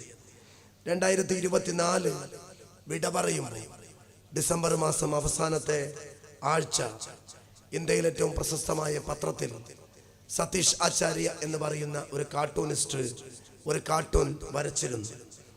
ഞാനും അത് ശ്രദ്ധിച്ച ഒരു കാര്യമാണ്, നിങ്ങളും ശ്രദ്ധിച്ചിരിക്കാം. സതീഷ് ആചാര്യയുടെ ആ കാർട്ടൂണിൽ 4 വ്യക്തികളുടെ ചിത്രമാണ് അദ്ദേഹം വരച്ചത്. ഒന്ന് 2024 നമുക്ക് നഷ്ടപ്പെട്ടു പോയ തബലിസ്റ്റ് സക്കീർ ഹുസൈൻ്റെ ഫോട്ടോയായിരുന്നു. രണ്ടാമത്തെ ഫോട്ടോ ഇന്ത്യ ലോകത്തിന് സമർപ്പിച്ച ഇന്ത്യയുടെ പ്രധാനമന്ത്രിയും സാമ്പത്തിക രംഗത്ത് തുല്യതയില്ലാത്ത വിദഗ്ധനുമായ ഡോക്ടർ മൻമോഹൻ സിംഗിന്റെ ഫോട്ടോയായിരുന്നു. ആ കാർട്ടൂണിൽ മൂന്നാമതൊരു ഫോട്ടോ ഇന്ത്യയുടെ പ്രിയപ്പെട്ട വ്യവസായി 2024 വിട പറഞ്ഞ രത്തൻ ടാറ്റയുടെ ഫോട്ടോയായിരുന്നു. നാലാമത് ആ കാർട്ടൂണിൽ വരച്ച ഒരു ചിത്രം 2024 വിട പറഞ്ഞ ശ്യാം ബെനഗൽ എന്ന് പറയുന്ന ലോക പ്രശസ്തനായ ഇന്ത്യയിലെ സംവിധായകനും ഏറ്റവും മികച്ച സിനിമാ കലാകാരന്റെ ഫോട്ടോയായിരുന്നു. ആ കാർട്ടൂൺ നമ്മൾ വായിച്ച് അതിൽ നിന്ന് മനസ്സിലാക്കാൻ കഴിയുന്നത് സക്കീർ ഹുസൈൻ എന്ന് പറയുന്ന ഇന്ത്യക്കാരൻ മരിച്ചുപോയപ്പോൾ അദ്ദേഹം ഒരിക്കലും ഒരു മുസ്ലിം എന്ന നിലക്കല്ല ഇന്ത്യ വേദനിച്ചത്. ഡോക്ടർ മൻമോഹൻ സിംഗ് മരിച്ചുപോയപ്പോൾ അദ്ദേഹത്തിന്റെ മരണസമയത്ത് ഇന്ത്യ വേദനിച്ചത് ഒരു സിഖുകാരൻ മരിച്ചു എന്ന കാരണം കൊണ്ടല്ല. രത്തൻ ടാറ്റ മരിച്ചുപോയപ്പോൾ ഈ രാജ്യം മുഴുവനും വേദന അനുഭവിച്ചത് പാർഷിയായ രത്തൻ ടാറ്റയുടെ മരണത്തെ ഓർത്തല്ല. ശ്യാം ബെനഗലിന്റെ മരണ വാർത്ത കേട്ടപ്പോൾ മതങ്ങൾക്കതീതമായി ഈ രാജ്യം കരഞ്ഞത് അദ്ദേഹം ഒരു ഹിന്ദുവായി എന്ന കാരണം കൊണ്ടല്ല. നമ്മളെല്ലാവരും സക്കീർ ഹുസൈനെയും മൻമോഹൻ സിംഗിനെയും ശ്യാം ബെനഗലിനെയും രത്തൻ ടാറ്റയും കണ്ടത് അവർ ഇന്ത്യക്കാർ എന്ന കാരണം കൊണ്ടാണ് നമ്മളെല്ലാവരും അവർക്ക് വേണ്ടി കരഞ്ഞത്. ഈ ഒരു മതേതര സംഗമം വിളിച്ചു പറയുന്നത് നമ്മുടെ പൂർവികർ ഒരു സുഹൃതം പോലെ തലമുറകളായി നമുക്ക് കൈമാറിയ മനോഹരമായ, ലോകത്ത് ഒരു രാജ്യത്തിലെ ജനങ്ങൾക്കും അവകാശപ്പെടാൻ കഴിയാത്ത, അനുഭവിക്കാൻ കഴിയാത്ത ഒന്നാണ് നമ്മുടെ മതങ്ങളുടെ സംഗമം. ഇവിടെ സൂചിപ്പിച്ചു, വത്തിക്കാനയിൽ വെച്ച് മാർപ്പാപ്പ അതിമനോഹരമായ ലോകത്തിന് ഒരു സന്ദേശമാണ് നൽകിയത്. പാണക്കാട് സയ്യിദ് സാദിഖ് അലി ശിഹാബ് തങ്ങൾ ആ സമ്മേളനത്തിലേക്ക് പോകുമ്പോൾ ഞാൻ അപ്രതീക്ഷിതമായി തങ്ങളെ കണ്ടിരുന്നു. ലോകത്തിന് നൽകിയത് കാലുഷ്യം നിറഞ്ഞ ഒരു അന്തരീക്ഷത്തിലേക്ക്, ഇത്തക്കൊതിയന്മാർക്ക് മുമ്പിലേക്ക് മതങ്ങളുടെ സ്നേഹത്തിന്റെ മാനവികതയുടെ ഒരു മെസ്സേജാണ് നൽകിയത്. വേദിക്ക് മുമ്പിൽ എൻ്റെ പ്രിയപ്പെട്ട സുഹൃത്ത്, ഞാൻ എപ്പോഴും അഭിമാനത്തോടു കൂടി എൻ്റെ മണ്ഡലത്തെ കൂടി പറയുമ്പോൾ പ്രിയപ്പെട്ട ജോസഫ് ക്രാസ്റ്റയുടെ പേര് പരാമർശിക്കാറുണ്ട്. മതങ്ങൾക്ക് മനുഷ്യത്വം എങ്ങനെയാണ് പഠിപ്പിച്ചു കൊടുക്കുന്നത് എന്നുള്ളതിൻ്റെ മികച്ച ഒരു ഉദാഹരണമാണ് പ്രിയപ്പെട്ട ജോസഫ് ക്രാസ്റ്റ. അദ്ദേഹത്തിൻ്റെ കേന്ദ്രമാണ് മഞ്ചേശ്വരത്തിൻ്റെ ഒരു ബ്രാൻഡായി ആ സ്നേഹാലയത്തെക്കുറിച്ചാണ് ഞാൻ സംസാരിക്കാറുള്ളത്. സാന്ദർഭികമായി അദ്ദേഹത്തിൻ്റെ സാന്നിധ്യവും സന്തോഷം പകരുന്നുണ്ട്. ദീർഘിപ്പിക്കുന്നില്ല. ഈ സംഗമം കാലുഷ്യം നിറഞ്ഞ അന്തരീക്ഷത്തിലേക്ക് സ്നേഹത്തിൻ്റെ, സൗഹാർദ്ദത്തിൻ്റെ ഒരു സന്ദേശം നൽകാൻ കഴിയട്ടെ എന്ന് പ്രാർത്ഥിച്ചുകൊണ്ട് ഈ ചടങ്ങിൻ്റെ ഔപചാരികമായ ഉദ്ഘാടനം നിങ്ങളുടെ എല്ലാവരുടെയും അനുവാദത്തോടു കൂടി നിർവഹിക്കുന്നു. എൻ്റെ വാക്കുകൾക്ക് വിരാമം. ജയ് ഹിന്ദ്. ഇന്നത്തെ ഈ ചടങ്ങ് ഉദ്ഘാടനം ചെയ്ത് സംസാരിച്ച നമ്മുടെ എല്ലാം പ്രിയങ്കരനായ ബഹുമാനപ്പെട്ട MLA AKM അഷ്റഫ് അവർക്ക് ഒത്തിരിയേറെ നന്ദി. അടുത്തതായി നമ്മുടെ ഈ ചടങ്ങിൽ ആശംസകൾ അർപ്പിച്ച് സംസാരിക്കുന്നത് മീഞ്ച ഗ്രാമപഞ്ചായത്ത് പ്രസിഡന്റ് ശ്രീമതി സുന്ദരി ഷെട്ടി അവരുകളാണ്. മേഡത്തിനെ ഇത്രയും സ്നേഹത്തോടെ ആശംസയ്ക്കായി ക്ഷണിക്കുന്നു.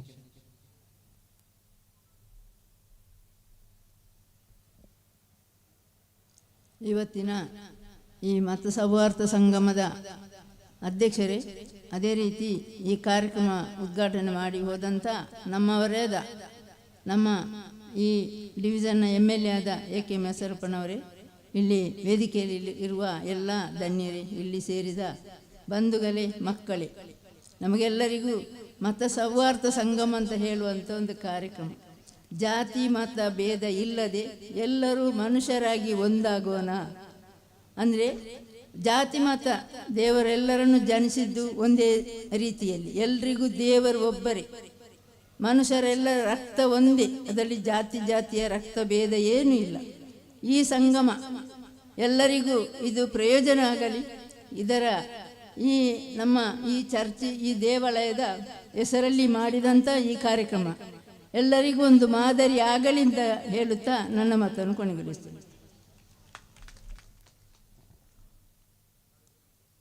ഈ ദിനത്തിന് ഏറ്റവും അനുയോജ്യമായ ഒരു സന്ദേശം നൽകി സദസ്സിനെ അനുഗ്രഹിച്ച മീഞ്ച ഗ്രാമപഞ്ചായത്ത് പ്രസിഡന്റ് മിസസ് സുന്ദരി ഷെട്ടി അവർക്ക് നന്ദി. അടുത്തതായി നമുക്ക് ആശംസകൾ അർപ്പിക്കാനായി എത്തുന്നത് വേദമൂർത്തി ഹരിനാരായണമയ്യ സ്വാമിജി അവരുകളാണ്. സ്വാമിജിയെ ഏറ്റവും സ്നേഹത്തോടെ ക്ഷണിക്കുന്നു. അജ്ഞാനതിമിരാന്ധസ്യ ജ്ഞാനാഞ്ജന ശലാകയ ചക്ഷുരുന്മീലിതം യേന തസ്മൈ ശ്രീ ഗുരവേ നമഃ.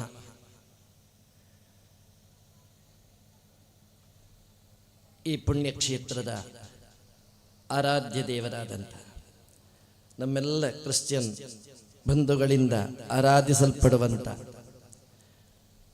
ಆ ಧರ್ಮರಕ್ಷಕನಾದಂಥ ಸ್ವಾಮಿಯ ಪಾದಕಮಲಗಳಿಗೆ ನಮನಗಳನ್ನು ಸಮರ್ಪಿಸ್ತಾ,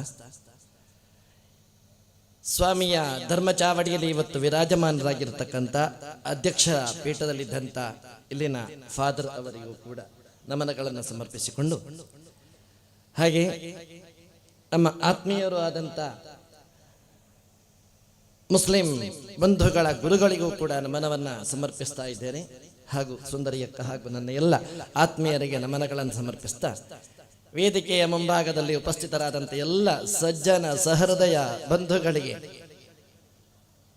ತುಂಬ ಹೃದಯದ ವಂದನೆಗಳನ್ನು ಸಮರ್ಪಿಸ್ತಾ ಇದ್ದೇನೆ. ಇವತ್ತು ನಮ್ಮ ಜೀವನದ ಅತ್ಯಂತ ಒಂದು ಸಂತೋಷದ ದಿನ ಅಂತ ನಾನು ತಿಳ್ಕೊಳ್ತಾ ಇದ್ದೇನೆ. ಯಾಕೆ ಅಂತ ಹೇಳಿದ್ರೆ, ನಾವು ಎಷ್ಟೋ ನಮ್ಮ ಹೈಂದವ ಧಾರ್ಮಿಕ ಕಾರ್ಯಕ್ರಮಗಳಲ್ಲಿ ನಾವು ಭಾಗಿಯಾಗಿರಬಹುದು. ಆದರೆ ಈಗ ನಾವು ಈ ರೀತಿಯಾಗಿ ನಾವೆಲ್ಲ ಒಟ್ಟಾಗಿ ಸರ್ವಧರ್ಮದ ಎಲ್ಲ ಸನ್ಹೃದಯ ಬಂಧುಗಳು ಸೇರಿರುವಂಥ ಸಭೆಯಲ್ಲಿ ನಾವು ಸೇರಿರುವುದು ಇದು ಆರಂಭದಲ್ಲಿ, ಅದು ಪುಣ್ಯಪ್ರದವಾದಂಥ ಈ ಪುಣ್ಯ ಕ್ಷೇತ್ರದಲ್ಲಿ. ನಾನು ಕನ್ನಡದಲ್ಲಿ ಮಾತಾಡ್ತೇನೆ, ನಿಮಗೆ ಅರ್ಥ ಆಗ್ಬಹುದು ಹೇಳುವಂಥ ವಿಶ್ವಾಸ ನನಗಿದೆ. ಯಾಕೆ ಅಂತ ಹೇಳಿದ್ರೆ, ಆಗಲೇ ನಮ್ಮ ಈ ಮಂಜೇಶ್ವರ ಅಂತ ಹೇಳಿದ್ರೆ ಎಲ್ಲ ಭಾಷೆಗಳ ಸಂಭ್ರಮ ಭೂಮಿ. ಮಲಯಾಳ ಬರ್ತದೆ ನನಗೆ, ಆದರೆ ವೇದಿಕೆಯಲ್ಲಿ ಮಾತಾಡುವಷ್ಟು ನಿರರ್ಗಳವಾಗಿ ಮಾತಾಡುವಂಥ ಪಂಡಿತ ನಾನಲ್ಲ, ಅಷ್ಟು ಜ್ಞಾನ ನನಗಿಲ್ಲ. ಆದರೂ ಹೈಂದವ ಧರ್ಮದ ಒಂದು ಪ್ರತಿನಿಧಿಯಾಗಿ ಈ ಸನ್ನಿಧಾನಕ್ಕೆ ಬರುವಂತ ಭಾಗ್ಯ ನನಗೆ ಪ್ರಾಪ್ತಿಯಾಗಿದೆ. ನಾವು ಭಗವಂತ ನಮಗೆ ಅನುಗ್ರಹಿಸಿದಂಥ ಪುಣ್ಯಪ್ರದವಾದಂಥ ಜನ್ಮ ಮನುಷ್ಯ ಜನ್ಮದಲ್ಲಿದ್ದೇವೆ. ನಮ್ಮ ಹಿಂದೂ ಶಾಸ್ತ್ರ ವಿಶ್ವಾಸದ ಪ್ರಕಾರ ಆತ್ಮ ಶಾಶ್ವತವಾಗಿರುತ್ತದೆ, ಆದರೆ ದೇಹ ಶಾಶ್ವತ ಅಲ್ಲ. ಮನುಷ್ಯ ದೇಹ ಒಂದು ಆತ್ಮಕ್ಕೆ ಪ್ರಾಪ್ತಿಯಾಗಬೇಕು ಅಂತಿದ್ರೆ ಎಷ್ಟೋ ಜನ್ಮಗಳ ಪುಣ್ಯದ ಫಲದಿಂದಾಗಿ ಅದು ಪ್ರಾಪ್ತಿಯಾಗಲಿಕ್ಕೆ ಸಾಧ್ಯ. ಭಗವಂತ ಬೇರೆ ಬೇರೆ ಜನ್ಮಗಳಲ್ಲಿ ನಮ್ಮನ್ನು ಹುಟ್ಟಿಸಿ, ನಾವು ಮೊದಲನೇ ಜನ್ಮದಲ್ಲಿ ಕ್ರಿಮಿಯಾಗಿಯೋ, ಕೀಟವಾಗಿಯೋ, ಪ್ರಾಣಿಯಾಗಿಯೋ, ಪಕ್ಷಿಯಾಗಿಯೋ ಇರಬಹುದು. ಆದರೆ ಈ ಜನ್ಮ ಪುಣ್ಯ ಜನ್ಮ ಎಂಬುದಾಗಿ ದೇವರು ನಮಗೆ ಅನುಗ್ರಹಿಸಿದ್ದಾರೆ. ದೇವರು ಕೊಟ್ಟಂತ ದೊಡ್ಡ ಗಿಫ್ಟ್, ಗಾಡ್ಸ್ ಗಿಫ್ಟ್ ಅಂತ ಹೇಳ್ತಾರೆ. ದೇವರು ಕೊಟ್ಟ ದೊಡ್ಡ ಉಡುಗೊರೆ ಯಾವುದು ಅಂತ ಹೇಳಿದ್ರೆ ನಮ್ಮ ಆತ್ಮಕ್ಕೆ ಈ ಮನುಷ್ಯ ಜನ್ಮ. ಈ ಮನುಷ್ಯ ಜನ್ಮವನ್ನ ದೇವರು ಯಾಕೆ ಅನುಗ್ರಹಿಸಿದ ಅಂತ ಹೇಳಿದ್ರೆ ಇದು ಅಂತಿಮವಾದಂಥ ಜನ್ಮ. ಇನ್ನು ಪುನರಪಿ ನಮಗೆ ಜನ್ಮ ಇಲ್ಲ ಹೇಳುವಂತ ಒಂದು ವಿಶ್ವಾಸ. ಈ ಜನ್ಮದ ಅವಧಿ ಕಳೆದ ನಂತರ, ಅರ್ಥಾತ್ ಒಂದು ಆಯುಷ್ಯ ಅನ್ನೋದು ಕಳೆದ ನಂತರ ಈ ಶರೀರವನ್ನ ನಾವು ಬಿಟ್ಟು ನಮ್ಮ ಆತ್ಮ ಭಗವಂತನ ಪಾದಕಮಲವನ್ನ ಸೇರ್ತದೆ. ಇದು ನಮ್ಮೆಲ್ಲರ ವಿಶ್ವಾಸ. ಆದರೆ ಆ ಭಗವಂತನ ಪಾದ ಕಮಲವನ್ನ ಸೇರಬೇಕಿದ್ರೆ ಆತ್ಮ ಶುದ್ಧವಾಗಿರಬೇಕು. ಯಾವುದೇ ವಿಧವಾದಂಥ ಪಾಪದ ಶೇಷ ಆ ಆತ್ಮಕ್ಕೆ ಅಂಟಿರಬಾರದು. ಅದಕ್ಕೋಸ್ಕರ ಅದು ಪುಣ್ಯವನ್ನ ಸಂಪಾದನೆ ಮಾಡಿರಬೇಕು. ಆ ಪುಣ್ಯ ಸಂಪಾದನೆಗಾಗಿ ಭಗವಂತ ಅನುಗ್ರಹಿಸಿದಂಥ ಜನ್ಮ ಪುಣ್ಯ ಜನ್ಮ. ಕೇವಲ ಪುಣ್ಯ ಜನ್ಮವನ್ನ ಮಾಡು ಅಂತ ಹೇಳಿಕೊಂಡು ಈ ಜನ್ಮವನ್ನ ದೇವರು ಕೊಟ್ಟದ್ದಲ್ಲ. ಆ ಪುಣ್ಯ ಕಾರ್ಯವನ್ನ ಮಾಡುವುದಕ್ಕೋಸ್ಕರ ಬೇಕಾದಂತ ಎಲ್ಲ ಭಾಗ್ಯಗಳನ್ನ ಭಗವಂತ ನಮಗೆ ಅನುಗ್ರಹಿಸಿದ. ದೇವರು ನಮಗೇನು ಕೊಟ್ಟ ಅಂತ ಹೇಳಿದ್ರೆ ನಾವು ಹೇಳೋದು ಆರಂಭದಲ್ಲಿ ನಮಗೇನು ಕೊಟ್ಟಿದ್ದಾರೆ, ನಮಗೇನು ಕೊಡ್ಲಿಲ್ಲ ಅಂತ. ಆದರೆ ದೇವರು ನಮಗೆ ಬುದ್ಧಿಶಕ್ತಿಯನ್ನ ಕೊಟ್ಟ. ಬೇರೆ ಪ್ರಾಣಿಗಳಿಗಿಂತ ಭಿನ್ನವಾದಂತ ಬುದ್ಧಿಯನ್ನ ದೇವರು ನಮಗೆ ಯಾಕೆ ಕೊಟ್ಟ ಅಂತ ಹೇಳಿದ್ರೆ ಯಾವುದು ತಪ್ಪು, ಯಾವುದು ಸರಿ, ಯಾವುದು ಪಾಪ, ಯಾವುದು ಪುಣ್ಯ ಅನ್ನೋದನ್ನ ತಿಳ್ಕೊಂಡು ನಾವು ಯಾವತ್ತೂ ಕೂಡ ಕೆಟ್ಟ ಕೆಲಸಗಳನ್ನ ಮಾಡದೆ ಸತ್ಕರ್ಮವನ್ನ ಮಾಡ್ತಾ ಭಗವಂತನ ಒಲುಮೆಯನ್ನ ಪಡೆಯುವುದಕ್ಕೋಸ್ಕರವಾಗಿ. ನಮಗೆ ಮನಸ್ಸು ಅನ್ನೋದು ಕುದುರೆಯ ಹಾಗೆ, ಎಲ್ಲಿ ಬೇಕಾದರೂ ಓಡಬಹುದು. ಆದರೆ ಆ ಮನಸ್ಸಿಗೆ ಸಾರಥಿಯ ಸ್ಥಾನದಲ್ಲಿರುವುದು ದೇವರು ಕೊಟ್ಟಂತ ಬುದ್ಧಿ.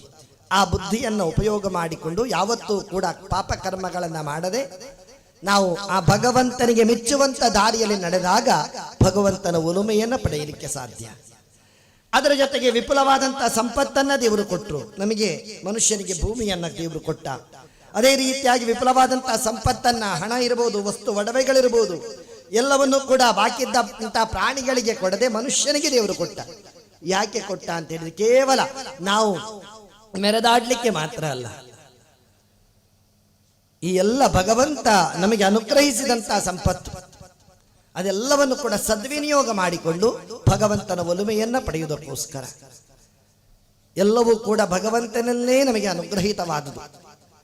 ತ್ವದೀಯಮಸ್ತು ಗೋವಿಂದ ತುಭ್ಯಮೇವ ಸಮರ್ಪಯೇ ಎಂಬುದಾಗಿ, ಎಲ್ಲವೂ ನಿನ್ನಿಂದಲೇ ನಾನು ಪಡ್ಕೊಂಡಿದ್ದೇನೆ, ಅದನ್ನು ನಿನಗೇ ನಾನು ಅರ್ಪಿಸ್ತೇನೆ ಎಂಬುದಾಗಿ ಭಗವಂತನಿಗೆ ನಾವು ಅದನ್ನು ಅರ್ಪಿಸಿದಾಗ ಆ ಭಗವಂತನ ಒಲುಮೆ ನಮಗೆ ಸಿಗಲಿಕ್ಕೆ ಸಾಧ್ಯ.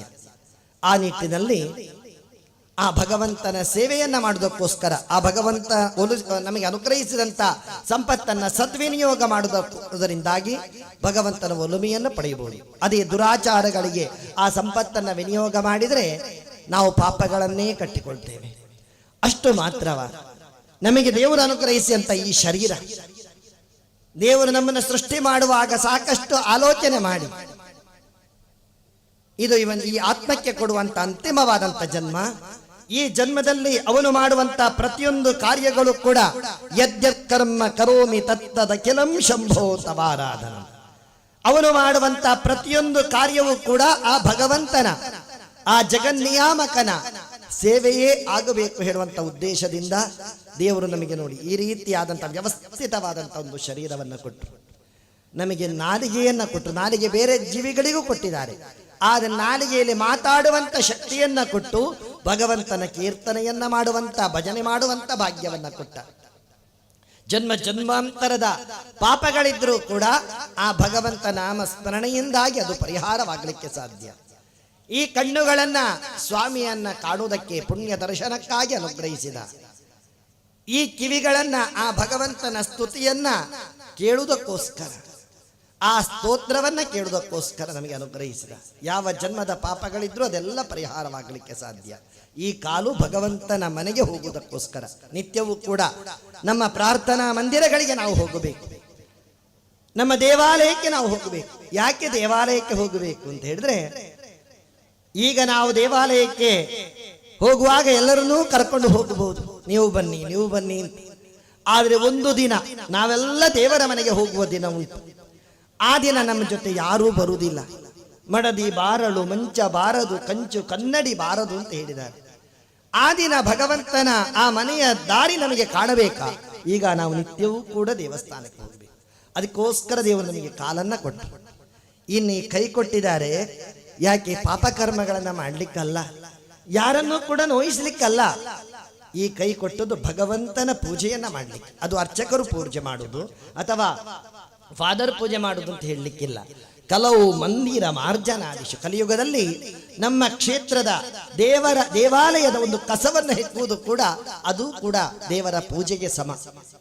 ಆಗಲೇ ಹೇಳಿದ ಹಾಗೆ ಪ್ರತಿಯೊಬ್ಬರು ಕೂಡ ಉಲ್ಲೇಖಿಸಿದ್ರು. ನನಗೆ ಇವತ್ತೊಂದು ಆತ್ಮೀಯರ ಪರಿಚಯ ಈ ಪುಣ್ಯದ ಮಣ್ಣಿನಲ್ಲಿ ಆಯಿತು.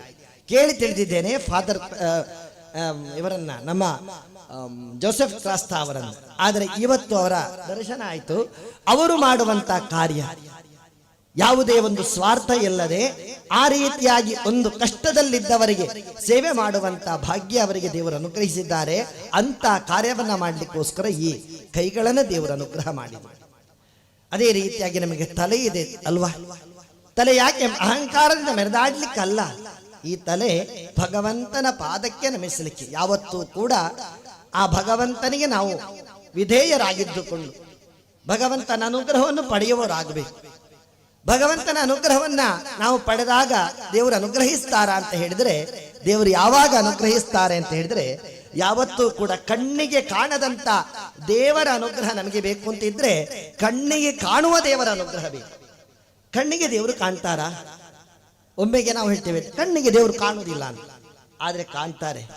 ಯಾವತ್ತೂ ಕೂಡ ಪೂಜಾ ವ್ಯತಿಕ್ರಮ ಶ್ರೇಯ ಪ್ರತಿಪದ್ನಾತಿ ಅಂತ ಹೇಳಿದ್ದಾರೆ. ಯಾರನ್ನ ನಾವು ಗೌರವಿಸಬೇಕು, ಯಾರನ್ನ ನಾವು ಪೂಜಿಸಬೇಕು, ಅವರನ್ನ ನಾವು ಪೂಜಿಸಲಿಲ್ಲ, ಗೌರವಿಸಲಿಲ್ಲ ಅಂತ ಆದ್ರೆ ನಮ್ಮ ಶ್ರೇಯಸ್ಸಿಗೆ ಯಾವತ್ತೂ ಕೂಡ ಅದು ಪ್ರತಿಬಂಧಕ. ಆ ನಿಟ್ಟಿನಲ್ಲಿ ಕಣ್ಣಿಗೆ ಕಾಣುವ ದೇವರು ನಮ್ಮ ತಾಯಿ. ಮಾತೃ ದೇವೋ ಭವ, ಪಿತೃದೇವೋ ಭವ, ಆಚಾರ್ಯ ದೇವೋ ಭವ ಎಂಬ ನುಡಿ ಇದೆ. 9 ತಿಂಗಳು ಹೊತ್ತು ನಮ್ಮನ್ನ ಸಾಕಿ ಸಲಹಿ, ನನ್ನ ಏನು ಕಷ್ಟ ಇದ್ರೂ ನನ್ನಲ್ಲಿರಲಿ, ನನ್ನ ಮಗುವಿಗೆ ಯಾವ ಕಷ್ಟವೂ ಗೊತ್ತಾಗಬಾರದು ಎಂಬುದಾಗಿ ತ್ಯಾಗಮಯಿಯಾಗಿ ಯಾವ ತಾಯಿ ತನ್ನ ಮಗುವನ್ನ ಸಂರಕ್ಷಣೆ ಮಾಡ್ತಾಳೋ ಆ ತಾಯಿಯ ಋಣವನ್ನ ಯಾವತ್ತೂ ಕೂಡ ತೀರಿಸಲಿಕ್ಕೆ ಸಾಧ್ಯ ಇಲ್ಲ. ತಾಯಿ ಕೊಡುವ ಪ್ರೀತಿ ಆದರೂ ಕಾಣಬಹುದು, ಆದ್ರೆ ತಂದೆ ಕೊಡುವ ಪ್ರೀತಿ ಯಾರಿಗೂ ಕಾಣುವುದಿಲ್ಲ. ಎಷ್ಟೋ ಕಷ್ಟಪಟ್ಟು ತನ್ನ ಮಕ್ಕಳಿಗೋಸ್ಕರ ಎಲ್ಲೆಲ್ಲೋ ದುಡಿದು ಆ ಮಕ್ಕಳ ಹಿತಕ್ಕಾಗಿ ದುಡಿಯುವಂತ ದಿವ್ಯ ಚೇತನ ತಂದೆಯಂತೆ. ಅದೇ ರೀತಿಯಾಗಿ ಕೊರಡಿನಂತಿದ್ದಂತ ನಮ್ಮನ್ನ ಕೆತ್ತಿ ಶಿಲ್ಪವನ್ನಾಗಿಸಿದಂತ ವಿದ್ಯೆಯನ್ನ ನಮಗೆ ಅನುಗ್ರಹಿಸಿ ಇವತ್ತು ನಮ್ಮಲ್ಲಿ ಒಂದು 10 ಜನ ಮಾತಾಡಬೇಕಿದ್ರೆ ನಮ್ಮಲ್ಲಿ ವಿದ್ಯೆ ಇದ್ದ ಕಾರಣ ಮಾತ್ರ. ವಿದ್ಯೆ ಇಲ್ಲದ್ರೆ ಯಾವತ್ತೂ ಕೂಡ ವಿದ್ಯಾ ವಿಹೀನ ಪಶು. ವಿದ್ಯೆಯನ್ನು ಅನುಗ್ರಹಿಸಿದಂತ ಗುರು, ನಮಗಾಗಿ ಪ್ರಾರ್ಥಿಸಿದಂತ ಗುರು, ಅವರನ್ನ ನಾವು ಯಾವಾಗ ಮರೆಯುತ್ತೇವೋ ಆವತ್ತು ಖಂಡಿತ ನಮಗೆ ಶ್ರೇಯಸ್ಸಿಲ್ಲ. ಕಣ್ಣಿಗೆ ಕಾಣದ ದೇವರ ಅನುಗ್ರಹ ಬೇಕು ಅಂತಿದ್ರೆ ಈ ಕಣ್ಣಿಗೆ ಕಾಣುವ ದೇವರ ಅನುಗ್ರಹ ಇದ್ರೆ ಮಾತ್ರ ಸಾಧ್ಯ. ದೇವರು ಕೇಳ್ತಾರಂತೆ, ನಾವು ಪ್ರಾರ್ಥಿಸುವಾಗ, ನಾವು ನಮಸ್ಕರಿಸುವಾಗ ದೇವರು ಯಾರಲ್ಲಿ ಕೇಳ್ತಾರೆ? ನಮ್ಮನ್ನು ಅನುಗ್ರಹಿಸಬೇಕು ಅಂತಿದ್ರೆ ದೇವರು ಪಿತರೋ ಅನುಮದಂತೆ, ನಮ್ಮ ಹಿರಿಯರನ್ನ ಕೇಳ್ತಾರಂತೆ, ಇವನಿಗೆ ನಾನು ಅನುಗ್ರಹಿಸಬೇಕಾ ಬೇಡವಾ ಅಂತ. ಈ ನಿಟ್ಟಿನಲ್ಲಿ ಒಂದಷ್ಟು ವಿಚಾರಗಳಿವೆ, ಸೀಮಿತವಾದಂಥ ಸಮಯದಲ್ಲಿ ಹೇಳುವಂತಿಲ್ಲ. ಆದರೂ ಪುಣ್ಯಪ್ರದವಾದಂಥ ಈ ಮನುಷ್ಯ ಜನ್ಮವನ್ನು ಭಗವಂತ ನಮಗೆ ಅನುಗ್ರಹಿಸಿ ಆ ಮನುಷ್ಯ ಜನ್ಮವನ್ನು ಸದ್ವಿನಿಯೋಗ ಮಾಡಿಕೊಂಡು ಆ ಭಗವಂತನ ಒಲುಮೆಯತ್ರ ನಮ್ಮ ನಡೆ ಭಗವಂತನ ಎಡೆಗಿರಬೇಕು, ಭಗವಂತನ ಕಡೆಗಿರಬೇಕು ನಮ್ಮ ನಡೆ. ಆ ನಿಟ್ಟಿನಲ್ಲಿ ಭಗವಂತ ಬೇಕಾದಂತ ಎಲ್ಲ ಭಾಗ್ಯಗಳನ್ನ ಕೊಟ್ಟರೂ ಕೂಡ ಅಲ್ಲಿಂದ ನಾವು ದೂರ ಇದ್ದರೆ ಖಂಡಿತವಾಗಿಯೂ ಕೂಡ ಆತ್ಮೈವ ರಿಪುರಾತ್ಮನಃ. ಭಗವದ್ಗೀತೆಯಲ್ಲಿ ಶ್ರೀಕೃಷ್ಣ ಪರಮಾತ್ಮ ಹೇಳಿದಂತ ಮಾತು, ನಮಗೆ ನಾವೇ ಶತ್ರು. ನಮ್ಮ ಔನ್ನತ್ಯಕ್ಕೆ ನಮಗೆ ಭಗವಂತನ ಒಲುಮೆ ಬರಲಿಲ್ಲ ಅಂತ ಹೇಳಿದಕ್ಕೆ ಅವನಿಂದಾಗಿ ನನಗೆ ಹಾಗೆ ಆಯ್ತು ಅಂತ ಹೇಳಲಿಕ್ಕಿಲ್ಲ, ನಮ್ಮಿಂದಾಗಿಯೇ ನಮಗೆ ಆ ಭಗವಂತನ ಒಲುಮೆ ಇಲ್ಲದಾಗಲಿಕ್ಕೆ ಸಾಧ್ಯ. ಹಾಗಾಗಬಾರದು. ಭಗವಂತ ಅನುಗ್ರಹಿಸಿದಂತ ಈ ಎಲ್ಲ ಭಾಗ್ಯವನ್ನ ಸದ್ವಿನಿಯೋಗ ಮಾಡಿಕೊಂಡು ಭಗವಂತನೆಡೆಗೆ ನಮ್ಮ ನಡೆ ಮುಂದುವರಿಯಲ್ಲಿ. ಆ ಸಂದರ್ಭದಲ್ಲಿ ಯಾವುದೇ ವಿಧವಾದಂಥ ಕ್ಲೇಶಗಳು, ದೋಷಗಳು, ದುರಿತಗಳು ನಮ್ಮ ಮನಸ್ಸಲ್ಲಿ ಬರಬಾರದು, ಯಾವುದೇ ಭೇದಗಳು ಬರಬಾರದು. ಈಗ ನಾನು ಹೇಳಿದಂಥ ಈ ವಿಚಾರ ಯಾವುದೇ ಒಂದು ಧರ್ಮಕ್ಕೆ ಸೀಮಿತವಾದಂಥ ವಿಚಾರ ಅಲ್ಲ. ಇದು ಎಲ್ಲರಿಗೂ ಕೂಡ ಮನುಷ್ಯ ಜಾತಿ ಲೋಕ ಸಮಸ್ತ ಸುಖಿನೋ ಭವಂತು, ಲೋಕಾನುಗ್ರಹ ಕಾಂಕ್ಷೆಯ. ಲೋಕ ಅನ್ನುವಂಥ ಒಂದು ಶಬ್ದಕ್ಕೆ ಸಂಸ್ಕೃತದಲ್ಲಿ ಎರಡರ್ಥ. ಲೋಕಸ್ತು ಭುವನೆ ಜನೆ ಎಂಬುದಾಗಿ. ಭುವನ ಅಂತ ಹೇಳಿದ್ರೆ ಇಡೀ ಭೂಮಂಡಲ. ಅದೇ ರೀತಿಯಾಗಿ ಭೂಮಿಯಲ್ಲಿ ವಸಿಸುವಂತ ಜನ ಮನುಷ್ಯ ಜಾತಿಗಳು. ಅವರಿಗೆಲ್ಲರಿಗೂ ಕೂಡ ಸೀಮಿತವಾದಂಥ ವಿಚಾರ, ಎಲ್ಲರಿಗೂ ಕೂಡ ಹಿತವಾದಂಥ ವಿಚಾರ. ಈ ರೀತಿಯಾಗಿ ಭಗವಂತ ಮನುಷ್ಯನನ್ನ ಸೃಷ್ಟಿ ಮಾಡಿದಂಥ ಭಾಗ್ಯಗಳನ್ನ ಎಲ್ಲರಿಗೂ ದೇವರು ಅನುಗ್ರಹಿಸಿದ. ಆ ಒಲುಮೆಯನ್ನು ನಾವು ಪಡ್ಕೊಂಡು, ಆ ಭಾಗ್ಯಗಳನ್ನು ನಾವು ಪಡ್ಕೊಂಡು ಭಗವಂತನ ಸೇವೆಯನ್ನ ಮಾಡಿ ಈ ಜನ್ಮ ಸಾರ್ಥಕವಾಗಬೇಕು. ಧರ್ಮ, ಅರ್ಥ, ಕಾಮ, ಮೋಕ್ಷ ಈ ರೀತಿಯಾಗಿ ಒಂದು ಮನುಷ್ಯನ ಪುರುಷಾರ್ಥ ಸಿದ್ಧಿ ಅಂತ. ಇದು ಕೇವಲ ಒಂದು ವಿಭಾಗಕ್ಕೆ ಮಾತ್ರ ಸೀಮಿತಪಟ್ಟಂತ ವಿಚಾರ ಅಲ್ಲ. ನಮ್ಮ ಜೀವಿತದ ಕ್ರಮ ಧರ್ಮದ ಅಡಿಪಾಯದಲ್ಲಿರಬೇಕು. ಒಂದು ಮನೆ ಕಟ್ಟುವುದಿದ್ರೆ ಒಂದು ಪಂಚಾಂಗ ಅಂತ ಇರ್ತದೆ. ಆ ಪಂಚಾಂಗ ಗಟ್ಟಿ ಇದ್ರೆ ಮಾತ್ರ ಅದರ ಮೇಲೆ ಗೋಡೆ ನಿಲ್ಲಕ್ಕೆ ಸಾಧ್ಯ, ಮಾಡು ನಿಲ್ಲಕ್ಕೆ ಸಾಧ್ಯ. ಆ ಧರ್ಮದ ನಮ್ಮ ಇಡೀ ಜೀವನ ಪದ್ಧತಿ ಧರ್ಮದ ಅಡಿಪಾಯದಲ್ಲಿರಬೇಕು, ದೇವರು ಮೆಚ್ಚುವಂತ ದಾರಿಯಲ್ಲಿರಬೇಕು. ಅದೇ ರೀತಿಯಾಗಿ ಅದರಲ್ಲಿರುವಂತ ಎರಡು ಗೋಡೆಗಳು ಅರ್ಥ ಮತ್ತು ಕಾಮ. ಅರ್ಥ ಅಂತ ಹೇಳಿದ್ರೆ ನಾವು ಸಂಪಾದನೆ ಮಾಡುವಂತ ದಾರಿ. ನಮಗೆ ಜೀವಂತ ಅಂತ ಹೇಳಿದ್ರೆ ಒಂದಷ್ಟು ಸಂಪಾದನೆ ನಾವು ಮಾಡಲೇಬೇಕು ಜೀವಿತಕ್ಕೋಸ್ಕರ. ಅದು ಸಂಪಾದನೆ ಆಗಬೇಕು ಅಂತ ಅನ್ಯಾಯದ ದಾರಿಯಿಂದ ಸಂಪಾದನೆ ಮಾಡುವುದಲ್ಲ, ಧರ್ಮದ ಅಡಿಪಾಯದಲ್ಲಿ ಆ ಸಂಪಾದನೆ ಆಗಬೇಕು. ಕಾಮ ಅಂತ ಹೇಳಿದ್ರೆ ಇಚ್ಛೆಗಳಿರ್ತವೆ, ಮನುಷ್ಯನಾದವನಿಗೆ ಇಚ್ಛೆಗಳಿರ್ತವೆ. ಇಚ್ಛೆಗಳನ್ನು ಪೂರೈಸಬೇಕು ಅಂತ ಹೇಳಿಕೊಂಡು ಧರ್ಮಕ್ಕೆ ವ್ಯತಿಕರವಾದಂಥ ದಾರಿಯಲ್ಲಿ ನಾವು ಮುನ್ನಡೆಯಬಾರದು. ಅದು ಕೂಡ ಧರ್ಮದ ಅಡಿಪಾಯದಲ್ಲೇ ಇರಬೇಕು. ಈ ಧರ್ಮದ ಅಡಿಪಾಯದಲ್ಲಿ ಅರ್ಥ ಕಾಮಗಳಿದ್ದಾಗ ಮೋಕ್ಷ ಅನ್ನೋದು, ಭಗವಂತನ ಅನುಗ್ರಹ ಅನ್ನೋದು, ಈ ಜೀವಿತದ ಅಂತ್ಯದಲ್ಲಿ ಭಗವಂತನ ಸಾಯುಜ್ಯ ಅನ್ನೋದು ನಮಗೆ ಪ್ರಾಪ್ತಿಯಾಗಲಿಕ್ಕೆ ಸಾಧ್ಯ. ಈ ನಿಟ್ಟಿನಲ್ಲಿ ನಾವು ಮುಂದುವರಿಯುವಂತಹ ಸಂದರ್ಭದಲ್ಲಿ ಧರ್ಮಗಳೊಳಗೆ ಇದೆಲ್ಲವೂ ಕೂಡ ನಮ್ಮ ಒಂದು ಅನುಕೂಲಕ್ಕೋಸ್ಕರವಾಗಿ ನಾವು ಮಾಡಿಕೊಂಡದ್ದಷ್ಟೇ ಹೊರತು ದೈವಿಕವಾದಂಥ ನಿರ್ಮಾಣ ಅಲ್ಲ, ಖಂಡಿತ ಅಲ್ಲ. ಆ ನಿಟ್ಟಿನಲ್ಲಿ ಯಾವತ್ತೂ ಕೂಡ ಸ್ನೇಹವೇ ಶ್ರೇಷ್ಠವಾದ ಭಗವಂತನ ಆರಾಧನೆಯಲ್ಲಿ 9 ವಿಧವಾದಂಥ ಭಕ್ತಿಯನ್ನು ಹೇಳಿದ್ದಾರೆ. ಶ್ರವಣಂ, ಕೀರ್ತನಂ, ವಿಷ್ಣು ಸ್ಮರಣಂ, ಪಾದಸೇವನಂ, ಅರ್ಚನಂ, ವಂದನಂ, ದಾಸ್ಯಂ, ಸಖ್ಯಂ, ಆತ್ಮ ನಿವೇದನ. ಭಗವಂತನನ್ನು ಕೂಡ ಆರಾಧಿಸುವಾಗ ಸಖ್ಯಭಾವದಿಂದ ಆರಾಧಿಸಬೇಕು ಅಂತ ಹೇಳಿದ್ದಾರೆ.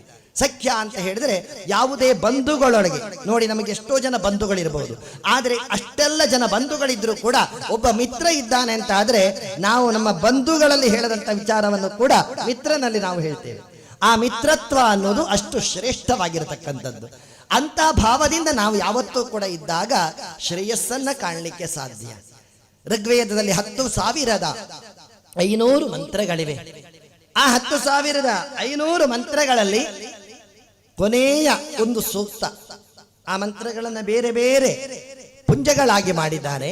ಕೊನೆಯ ಒಂದು ಸೂಕ್ತ ಐಕ್ಯಮತ್ಯ ಸೂಕ್ತ ಎಂಬುದಾಗಿ ಕರೆಯಲ್ಪಡುತ್ತೆ. 4 ರಿಕ್ಕುಗಳಿರುವಂತ ಒಂದು ಸೂಕ್ತ. ಅದು ಯಾವುದನ್ನ ಸೂಚಿಸ್ತದೆ ಅಂತ ಹೇಳಿದ್ರೆ, ಸಂಗಚ್ಛದ್ವಂ, ಸಂವದದ್ವಂ, ಸಂವೋ ಮನಾಂಸಿ ಜಾನತಾಂ, ದೇವಾ ಭಾಗಂ ಯಥಾ ಪೂರ್ವೇ ಸಂಜಾನಾನ ಉಪಾಸತೆ ಎಂಬುದಾಗಿ. ನಾವೆಲ್ಲ ಸಂಗಚ್ಛದ್ವಂ, ಒಂದಾಗಿ ಮುನ್ನಡೆಯೋಣ. ಸಂವದದ್ವಂ, ನಮ್ಮ ಮಾತುಗಳೆಲ್ಲ ಒಂದಾಗಲಿ. ಸಂವೋ ಮನಾಂಸಿ ಜಾನತಾಂ, ನಮ್ಮ ಮನಸ್ಸುಗಳೆಲ್ಲ ಒಂದಾಗಲಿ. ಆಗ ಮಾತ್ರ ಆ ಭಗವಂತನ ಎಡೆಗೆ ನಮಗೆಲ್ಲರಿಗೂ ಕೂಡ ಹೋಗಲಿಕ್ಕೆ ಸಾಧ್ಯ. ಭಗವಂತನ ಪಾದ ಕಮಲದ ಆ ಒಂದು ಅನುಗ್ರಹ ನಮಗೆ ಪ್ರಾಪ್ತಿಯಾಗಲಿಕ್ಕೆ ಸಾಧ್ಯ. ಆ ನಿಟ್ಟಿನಲ್ಲಿ ಈ ಚಿಕ್ಕದಾದಂಥ ಸಂದೇಶವನ್ನ ಈ ಸಣ್ಣ ಸಮಯದಲ್ಲಿ ತಮ್ಮ ಮುಂದೆ ಹೇಳುವುದಕ್ಕೆ ಅವಕಾಶವನ್ನು ಒದಗಿಸಿದಂಥ ಭಗವಂತನಿಗೆ ಅನಂತಾನಂತ ಪ್ರಣಾಮಗಳನ್ನು ಸಮರ್ಪಿಸ್ತಾ, ಏನಾದರೂ ನನ್ನ ಮಾತಿನಲ್ಲಿ ತಪ್ಪುಗಳಿದ್ರೆ ಅದನ್ನು ಬಿಟ್ಟು ಅದರ ಸಂದೇಶವನ್ನು ಮಾತ್ರ ಸ್ವೀಕಾರ ಮಾಡಿಕೊಂಡು ಲೋಕಕ್ಕೆ ಕ್ಷೇಮವಾಗಲಿ ಎಂಬುದಾಗಿ ನಾವೆಲ್ಲ ಪ್ರಾರ್ಥಿಸೋಣ. ಲೋಕ ಸಮಸ್ತ ಸುಖಿನೋ ಭವಂತು. ಹರಿ ಓಂ.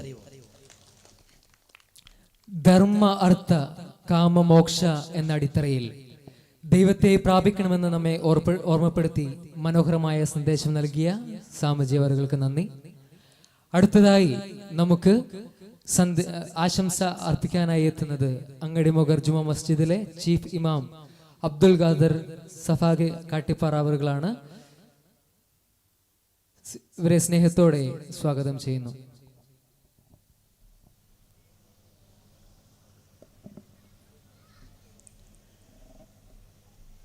ഈ അനുഗ്രഹീതമായ വേദിയുടെ അധ്യക്ഷൻ ആദരണീയരായ ഫാദർ, പഞ്ചായത്ത് അധ്യക്ഷ, ഇവിടെ അനുഗ്രഹീത പ്രഭാഷണം നടത്തിയ പ്രിയപ്പെട്ട സ്വാമിജി, മറ്റു വേദിയിലുള്ള വിശിഷ്ട വ്യക്തിത്വങ്ങളെ, ഈ സംഗമത്തിലേക്ക് എത്തിച്ചേർന്ന പ്രിയപ്പെട്ട സഹോദരന്മാരെ, സഹോദരിമാരെ,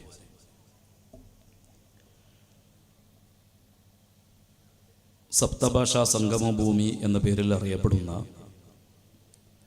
നമ്മുടെ ഈ മഞ്ചേശ്വരത്തിൻ്റെ മണ്ണിൽ, വൈവിധ്യങ്ങൾ നിറഞ്ഞ തുളുനാടൻ മണ്ണിൽ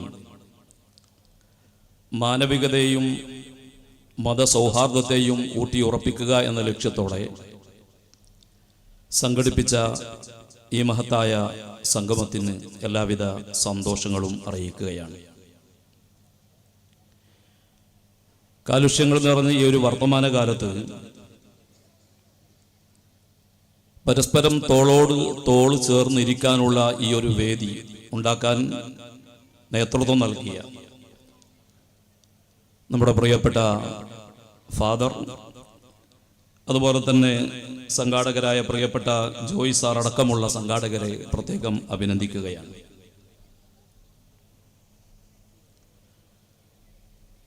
നമുക്കറിയാം, ഇന്ന് മനുഷ്യർ മതത്തിന്റെ പേരിൽ തമ്മിലടിച്ചുകൊണ്ടിരിക്കുന്ന ഒരു കാലമാണ്. ഭാഷയുടെയും ദേശത്തിന്റെയും പേരിൽ മണ്ണിന്റെ വാദമുയർത്തിക്കൊണ്ടുപോലും പല ഭാഗത്തും പരസ്പരം കലഹിക്കുകയും വിദ്വേഷങ്ങളും വെറുപ്പും വെച്ചു പുലർത്തുകയും ചെയ്യുന്ന ഒരു സാഹചര്യം ഇന്ന് പല ഭാഗങ്ങളിലും കാണാനുണ്ട്. അതിൽ നിന്ന് വ്യത്യസ്തമായി ഏറെ സന്തോഷകരമായൊരു സാഹചര്യം നമ്മുടെ നാടിൽ ഉണ്ട് എന്നുള്ളത് നമുക്ക് ഏറെ അഭിമാനിക്കാം. ഈ ഒരു സൗഹൃദാന്തരീക്ഷം എന്നും ഇവിടെ നിലനിൽക്കട്ടെ എന്ന് നമുക്ക് ആശംസിക്കാം, നമുക്ക് പ്രാർത്ഥിക്കാം. മനുഷ്യരായ നാം എല്ലാവരും ഒരു കുടുംബ അംഗങ്ങളാണ്. മനുഷ്യർ,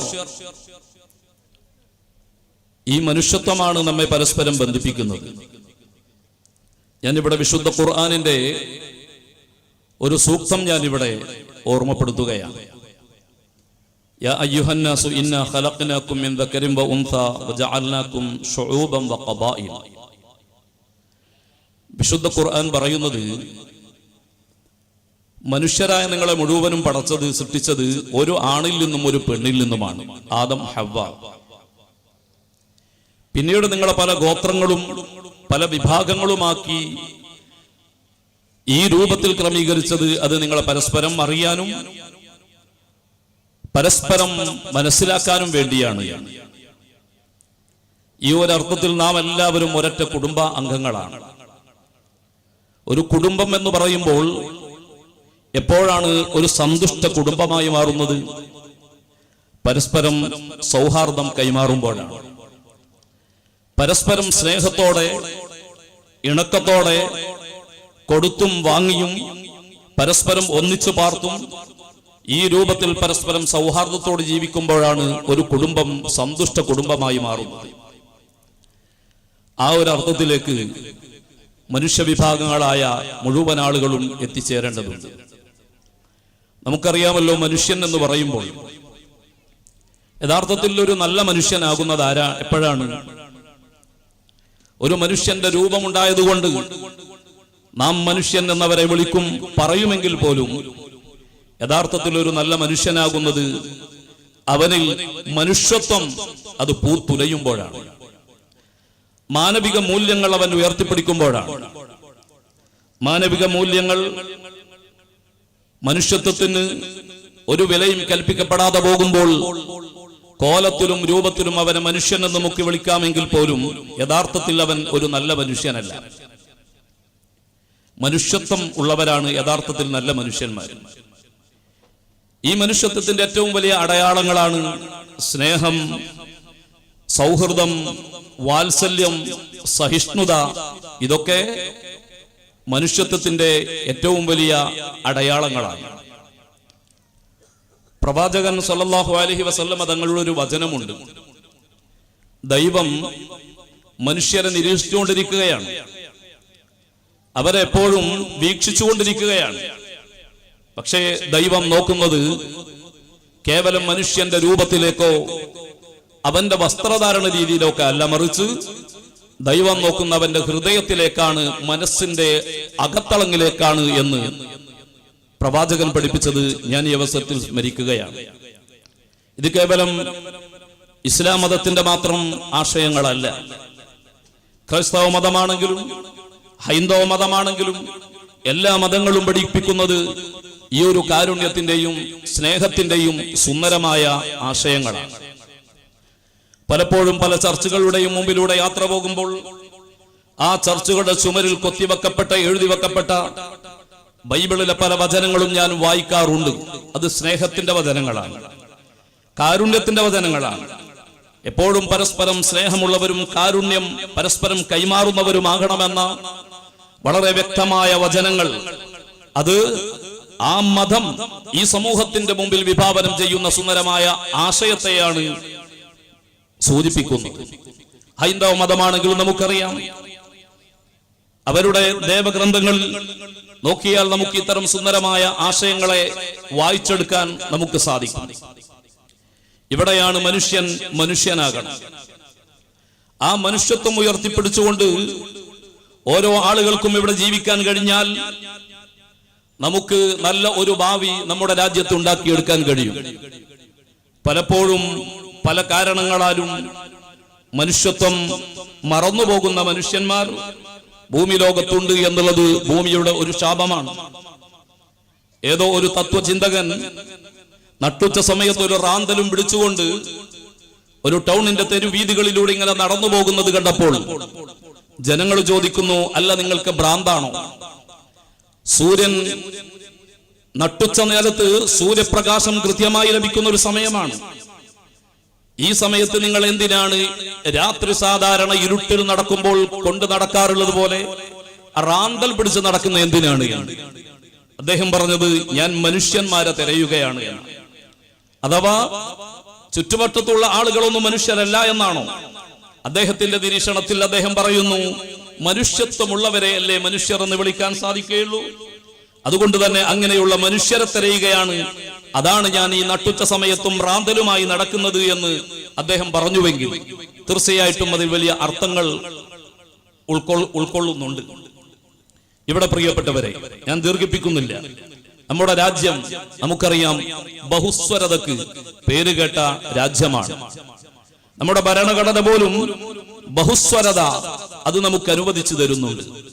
ഇന്ത്യൻ ഭരണഘടനയുടെ തുടക്കം തന്നെ എന്താണ്? നാം ഇന്ത്യക്കാർ എന്നാണ്. നാം ഇന്ത്യക്കാർ, എല്ലാവരും നാം ഈ രാജ്യത്തിന്റെ മക്കളാണ്. നമ്മുടെ രാജ്യം അത് ബഹുസ്വരത. ആ ബഹുസ്വരത വളരെയധികം കൃത്യമായി നമുക്ക് നാടിൽ നമുക്ക് അല്ലെങ്കിൽ നമ്മുടെ ഭരണഘടനയിൽ നമുക്ക് വായിച്ചെടുക്കാൻ സാധിക്കുന്നുണ്ട്. വൈവിധ്യങ്ങൾ, ആ വൈവിധ്യങ്ങൾക്ക് വലിയ സൗന്ദര്യമുണ്ട്. നിങ്ങൾ നോക്കൂ, ഏതെങ്കിലും ഒരു പൂന്തോട്ടത്തിൽ പോയാൽ ഒരേ നിറത്തിലുള്ള ഒരേ രൂപത്തിലുള്ള കുറെ പുഷ്പങ്ങൾ അവിടെ ഉണ്ടെങ്കിൽ ഇല്ല, ആ പൂന്തോട്ടത്തിന് ഭംഗിയുണ്ടാകില്ല. നേരെ മറിച്ച് ആ പൂന്തോട്ടത്തിൽ വ്യത്യസ്ത വർണ്ണങ്ങളുള്ള വ്യത്യസ്ത രൂപങ്ങളിലുള്ള പുഷ്പങ്ങൾ, ആ പുഷ്പങ്ങൾ അത് നിറഞ്ഞു നിൽക്കുമ്പോൾ ആ പൂന്തോട്ടത്തിന് എന്തൊരു ഭംഗിയാണ്. അവിടെ വരുന്ന ശലഭങ്ങൾ ഒരേ രൂപത്തിലുള്ളതാണോ? വ്യത്യസ്ത നിറങ്ങളിലുള്ള വർണ്ണങ്ങളുള്ള ശലഭങ്ങൾ. ആ ശലഭങ്ങളെ കാണാൻ നമുക്ക് എന്തൊരു ഭംഗിയാണ്, നാം ആസ്വദിക്കുകയാണ്. മഴവില്ല് നാം കാണാറില്ലേ? മഴവില്ല് കേവലം ഒരു വെളുത്ത നിറം മാത്രമായിരുന്നുവെങ്കിൽ അതിന് ചന്തമുണ്ടായിരുന്നോ? ഇല്ല. അല്ലെങ്കിൽ ഏതെങ്കിലും ഒരു പച്ചയോ കറുപ്പോ ചുവപ്പ് മാത്രമായിരുന്നുവെങ്കിൽ അതിന് സൗന്ദര്യമില്ല. മറിച്ച് വിവിധ വർണ്ണങ്ങൾ, അതാണ് മഴവില്ലിനെ നമ്മളെയൊക്കെ ആകർഷിപ്പിക്കുന്നത്. നമ്മുടെ മക്കളൊക്കെ അല്ല, നമ്മുടെ ചെറുപ്പകാലത്തൊക്കെ ഇത്തരം മഴവില്ലുകളൊക്കെ കാണുമ്പോൾ സന്തോഷത്തോടെ ആ മഴവില്ലുകളെ നമ്മൾ നോക്കാറുണ്ട്, അതിന്റെ സൗന്ദര്യം ആസ്വദിക്കാറുണ്ട്. അതേ വൈവിധ്യങ്ങൾക്കുമുണ്ട് സൗന്ദര്യം. ആ വൈവിധ്യങ്ങൾ നിറഞ്ഞ നാടാണ് നമ്മുടെ രാജ്യം. പല മതങ്ങളുണ്ട്, പല ഭാഷക്കാരുണ്ട്, പല ദേശക്കാരുണ്ട്. എല്ലാവരും സൗഹൃദത്തോടുകൂടി മുമ്പോട്ട് പോവുക. പ്രത്യേകിച്ചും ഇന്ത്യ രാജ്യത്തിന് പുറം നമ്മുടെ കേരളത്തിനെ കുറിച്ച് സംസാരിക്കുമ്പോൾ കേരളം സൗഹാർദ്ദത്തിന് പേരുകേട്ട ഒരു സംസ്ഥാനമാണ്. നമുക്കറിയാം, പരസ്പരം കൈകോർത്തുകൊണ്ട്, പരസ്പരം തോളോട് തോള് ചേർന്നുകൊണ്ട് ജോസഫും രാമനും അബ്ദുൽ ഖാദറും എല്ലാവരും പരസ്പരം സൗഹാർദ്ദത്തോട് ജീവിക്കുന്ന ഒരു സംസ്ഥാനമാണ് നമ്മുടെ കേരളം. ആ കേരളത്തിന്റെ പഴയകാല ഗ്രാമ കാഴ്ചകളിലേക്കൊക്കെ നമുക്ക് പോകുമ്പോൾ അവിടെ സുന്ദരമായ ഒരുപാട് കാഴ്ചകളൊക്കെ കാണാനുണ്ട്, അല്ലേ? എല്ലാവരും സൗഹൃദമാണ്. അവരെ മതങ്ങൾ ഒരിക്കലും ഭിന്നിപ്പിക്കുന്നില്ല. ആ മതങ്ങൾ അതവരുടെ വിശ്വാസത്തിലും അവരുടെ കർമ്മത്തിലും അവർ സ്വീകരിക്കുന്നുവെങ്കിൽ, പക്ഷേ സൗഹൃദം എപ്പോഴും കാത്തു സൂക്ഷിക്കാറുണ്ട് നമ്മൾ. ഈ സൗഹൃദം എന്ന് പറയുന്നത് കേവലം ഒരു മനുഷ്യന്റെ നന്മയാണ് അത് സൂചിപ്പിക്കുന്നത് എന്ന് പറഞ്ഞു വെക്കുന്നതിനപ്പുറം ഓരോ മതവും കാരുണ്യവും സ്നേഹവും പരസ്പരം പുലർത്തണമെന്ന് നിർബന്ധമായും നമ്മോട് കൽപ്പിക്കുന്നുണ്ട്. വിശുദ്ധ ഇസ്ലാം കൽപ്പിക്കുന്നുണ്ട്. അതോടൊപ്പം തന്നെ വിശുദ്ധ ക്രിസ്തു മതവും അതോ ഹൈന്ദവ മതമൊക്കെ ഈ കാരുണ്യത്തിന്റെ സുന്ദരമായ ആശയങ്ങൾ എപ്പോഴും പറയാറുണ്ട്. പരസ്പരം കാരുണ്യമുള്ളവരാകണമെന്ന്. ഇന്ന് നമുക്കറിയാം, നമ്മുടെ വളർന്നു വരുന്ന തലമുറ പലപ്പോഴും ഈ സ്നേഹങ്ങളും അല്ലെങ്കിൽ പരസ്പരം കാരുണ്യം ചെയ്യുക, അല്ലെങ്കിൽ നമ്മുടെ പരസ്പരം സൗഹൃദം പങ്കുവെക്കുക, ഇത് മറന്നുപോകുന്ന ഒരു കാലം നാം മുമ്പിൽ കാണുകയാണ്. സമൂഹത്തിനോട് ഒരു ഉത്തരവാദിത്വവുമില്ല എന്ന് ചിന്തിക്കുന്ന ഒരു സമൂഹം വളർന്നു വരികയാണ്. എന്നെ ഞാനാക്കിയ എന്റെ മാതാപിതാക്കൾ, ആ മാതാപിതാക്കളോട് എനിക്കൊന്നും ചെയ്യാനില്ല എന്ന് ചിന്തിക്കുന്ന മക്കൾ ഒരിക്കലും ഉണ്ടായിക്കൂടാ. നമുക്ക് വിവരം പഠിപ്പിച്ച നമ്മുടെ ഗുരുനാഥന്മാര്, അവരെ നാം ബഹുമാനിക്കേണ്ടവരാണ്. പ്രായമുള്ളവരെ നാം ബഹുമാനിക്കണം. ആ ബഹുമാനം അത് നമ്മുടെ ഒരു മതത്തിന്റെ ശാസന എന്നതിനപ്പുറം, അല്ലെങ്കിൽ മതം നൽകുന്ന ഒരു നിർദ്ദേശം എന്നതിനപ്പുറം നാം ഒരു മനുഷ്യനാകാൻ ഉണ്ടാകേണ്ട ഗുണങ്ങളാണ് എന്ന് നാം തിരിച്ചറിയണം. എല്ലാവരെയും നമുക്ക് ഉൾക്കൊള്ളാൻ നമുക്ക് കഴിയണം. നമുക്ക് പലപ്പോഴും അറിയാം, നാം പുലർത്തേണ്ട നമ്മുടെ ഉത്തരവാദിത്തങ്ങൾ, ആ ഉത്തരവാദിത്തങ്ങൾ പലപ്പോഴും നാം ചോദിച്ചു വാങ്ങാറുണ്ട്. അവകാശങ്ങൾക്ക് വേണ്ടി നമ്മൾ സമരം നടത്താറുണ്ട്. പക്ഷേ ഞാൻ ചെയ്യേണ്ട ചില ബാധ്യതകളും ഉത്തരവാദിത്തങ്ങളും അത് ഞാൻ ചെയ്യാൻ മറന്നുപോവുകയാണ്, അല്ലെങ്കിൽ അത് നാം ഗൗരവമായി കാണുന്നില്ല, അല്ലേ? ചുറ്റുഭാഗത്തുള്ളവരെ നാം ഉൾക്കൊള്ളണം. എല്ലാവരോടും സ്നേഹത്തോടു കൂടി വളരണം. നമുക്കറിയാം, ഇന്ന് ഈ സോഷ്യൽ മീഡിയ കാലത്ത് നമ്മുടെ തൊട്ടപ്പുറത്തുള്ള വീട്ടിലെ അയൽവാസി ആരുമാവട്ടെ, ആ അയൽവാസിയുടെ വീട്ടിൽ ഒരു മരണം നടന്നാൽ പോലും നാം അറിയുന്നത് ഏതെങ്കിലും UK-യിലോ ദുബായിലോ മറ്റോ ആരോ ഉള്ള ഒരു സുഹൃത്ത് വാട്സാപ്പിലൂടെ സന്ദേശം അറിയിക്കുമ്പോഴാണ്. എന്തുകൊണ്ടാണ് ഇത് സംഭവിക്കുന്നത്? തൊട്ടപ്പുറത്തുള്ള അയൽവാസിയുമായി ബന്ധമില്ല. നമുക്ക് പരസ്പരം ബന്ധങ്ങൾ കുറഞ്ഞു പോകുന്ന ഒരു സാഹചര്യമാണ്. ഇവിടെയാണ് നമുക്ക് സമൂഹത്തിനോട് ബാധ്യതയുണ്ട്, നമ്മുടെ പ്രായമുള്ളവരോട് ബാധ്യതയുണ്ട്, നമുക്ക് അറിവ് പഠിപ്പിച്ചു തരും നമ്മുടെ ഗുരുനാഥന്മാരോട് നമുക്ക് വലിയ ബാധ്യതകൾ ഉണ്ടല്ലേ? അറിവ് നൽകുന്നവർ, ഗുരുനാഥന്മാര്, അവരെ മതം നോക്കിയല്ലല്ലോ നമ്മൾ ബഹുമാനിക്കുന്നത്. മതം നോക്കി ബഹുമാനിക്കാൻ പാടില്ല, എല്ലാവരെയും ബഹുമാനിക്കണം. ഇസ്ലാമിക വലിയൊരു പണ്ഡിതനുണ്ട്, 1200 കൊല്ലങ്ങൾക്ക് മുമ്പ് ജീവിച്ച ഒരാളാണ്. ഇമാമുന ഷാഫി എന്നാണ് അദ്ദേഹത്തിന്റെ പേര്. അദ്ദേഹം വലിയ പണ്ഡിതനാണ്, ലോകം അറിയപ്പെടുന്ന പണ്ഡിതനാണ്. 1200 കൊല്ലങ്ങൾക്ക് ശേഷം ഇന്നും അദ്ദേഹത്തിന്റെ വിജ്ഞാന സാഗരം, അദ്ദേഹത്തിന്റെ വിജ്ഞാന ശാഖ ഇന്നും വളരെ വിശാലമായി കിടക്കുന്നുണ്ട്. അദ്ദേഹം അത്ര വലിയ മനുഷ്യനായിട്ടും ഒരു ദിവസം അങ്ങാടിയിലൂടെ മറ്റൊരു മതസ്ഥനായ, ആ നാട്ടിൽ ഒരു നിലയും വിലയുമില്ലാത്ത ഒരു മനുഷ്യൻ ഇങ്ങനെ നടന്നു പോകുമ്പോൾ ഈ പണ്ഡിതൻ എഴുന്നേറ്റ് നിൽക്കുകയാണ്. അദ്ദേഹത്തെ ആദരിക്കുകയാണ്, ബഹുമാനിക്കുകയാണ്. അപ്പൊ ചുറ്റുവട്ടത്തുള്ള ആളുകൾ ചോദിച്ചു, അതല്ല, നാട്ടിൽ ഒരു നിലയും വിലയുമില്ലാത്ത ഒരു മനുഷ്യനല്ലേ ആ പോകുന്നത്? നിങ്ങളുടെ മതത്തിൽപ്പെട്ട ആളുമല്ല, എന്തേ അദ്ദേഹത്തെ കാണുമ്പോൾ നിങ്ങൾ ആദരിച്ചത്? എന്താണ് ബഹുമാനിക്കാൻ കാരണമെന്ന് ചോദിച്ചപ്പോൾ ആ പണ്ഡിതൻ പറഞ്ഞ ഒരു വാക്കുണ്ട്, ഞാൻ അദ്ദേഹത്തിൽ നിന്ന് ഒരു അറിവ് നേടിയിട്ടുണ്ട്. അദ്ദേഹത്തിൽ നിന്ന് ഞാൻ ഒരു അറിവ് നേടിയിട്ടുണ്ട്. എന്താണത് അറിയോ? അതായത് നായക്ക് പ്രായപൂർത്തിയാകുന്നത് എപ്പോഴാണ്? ഇദ്ദേഹമാണ് നായയുമായി നല്ല ബന്ധമുള്ള അദ്ദേഹം പറഞ്ഞു കൊടുത്തു, നായ കുറ്റിക്കാട് കാണുമ്പോൾ അല്ലെങ്കിൽ പൊന്തക്കാട് കാണുമ്പോൾ കാലുയർത്തി മൂത്രിക്കാൻ തുടങ്ങിയാൽ അതിന് പ്രായപൂർത്തിയായി എന്നാണ് അത് സൂചിപ്പിക്കുന്നത്. ഇത് നമ്മുടെ ഏതെങ്കിലും ഗ്രന്ഥങ്ങളിൽ നോക്കിയാൽ കിട്ടുന്നതല്ല. പക്ഷെ ഇദ്ദേഹം അങ്ങനെ ഒരു അറിവ് പറഞ്ഞു കൊടുത്തു.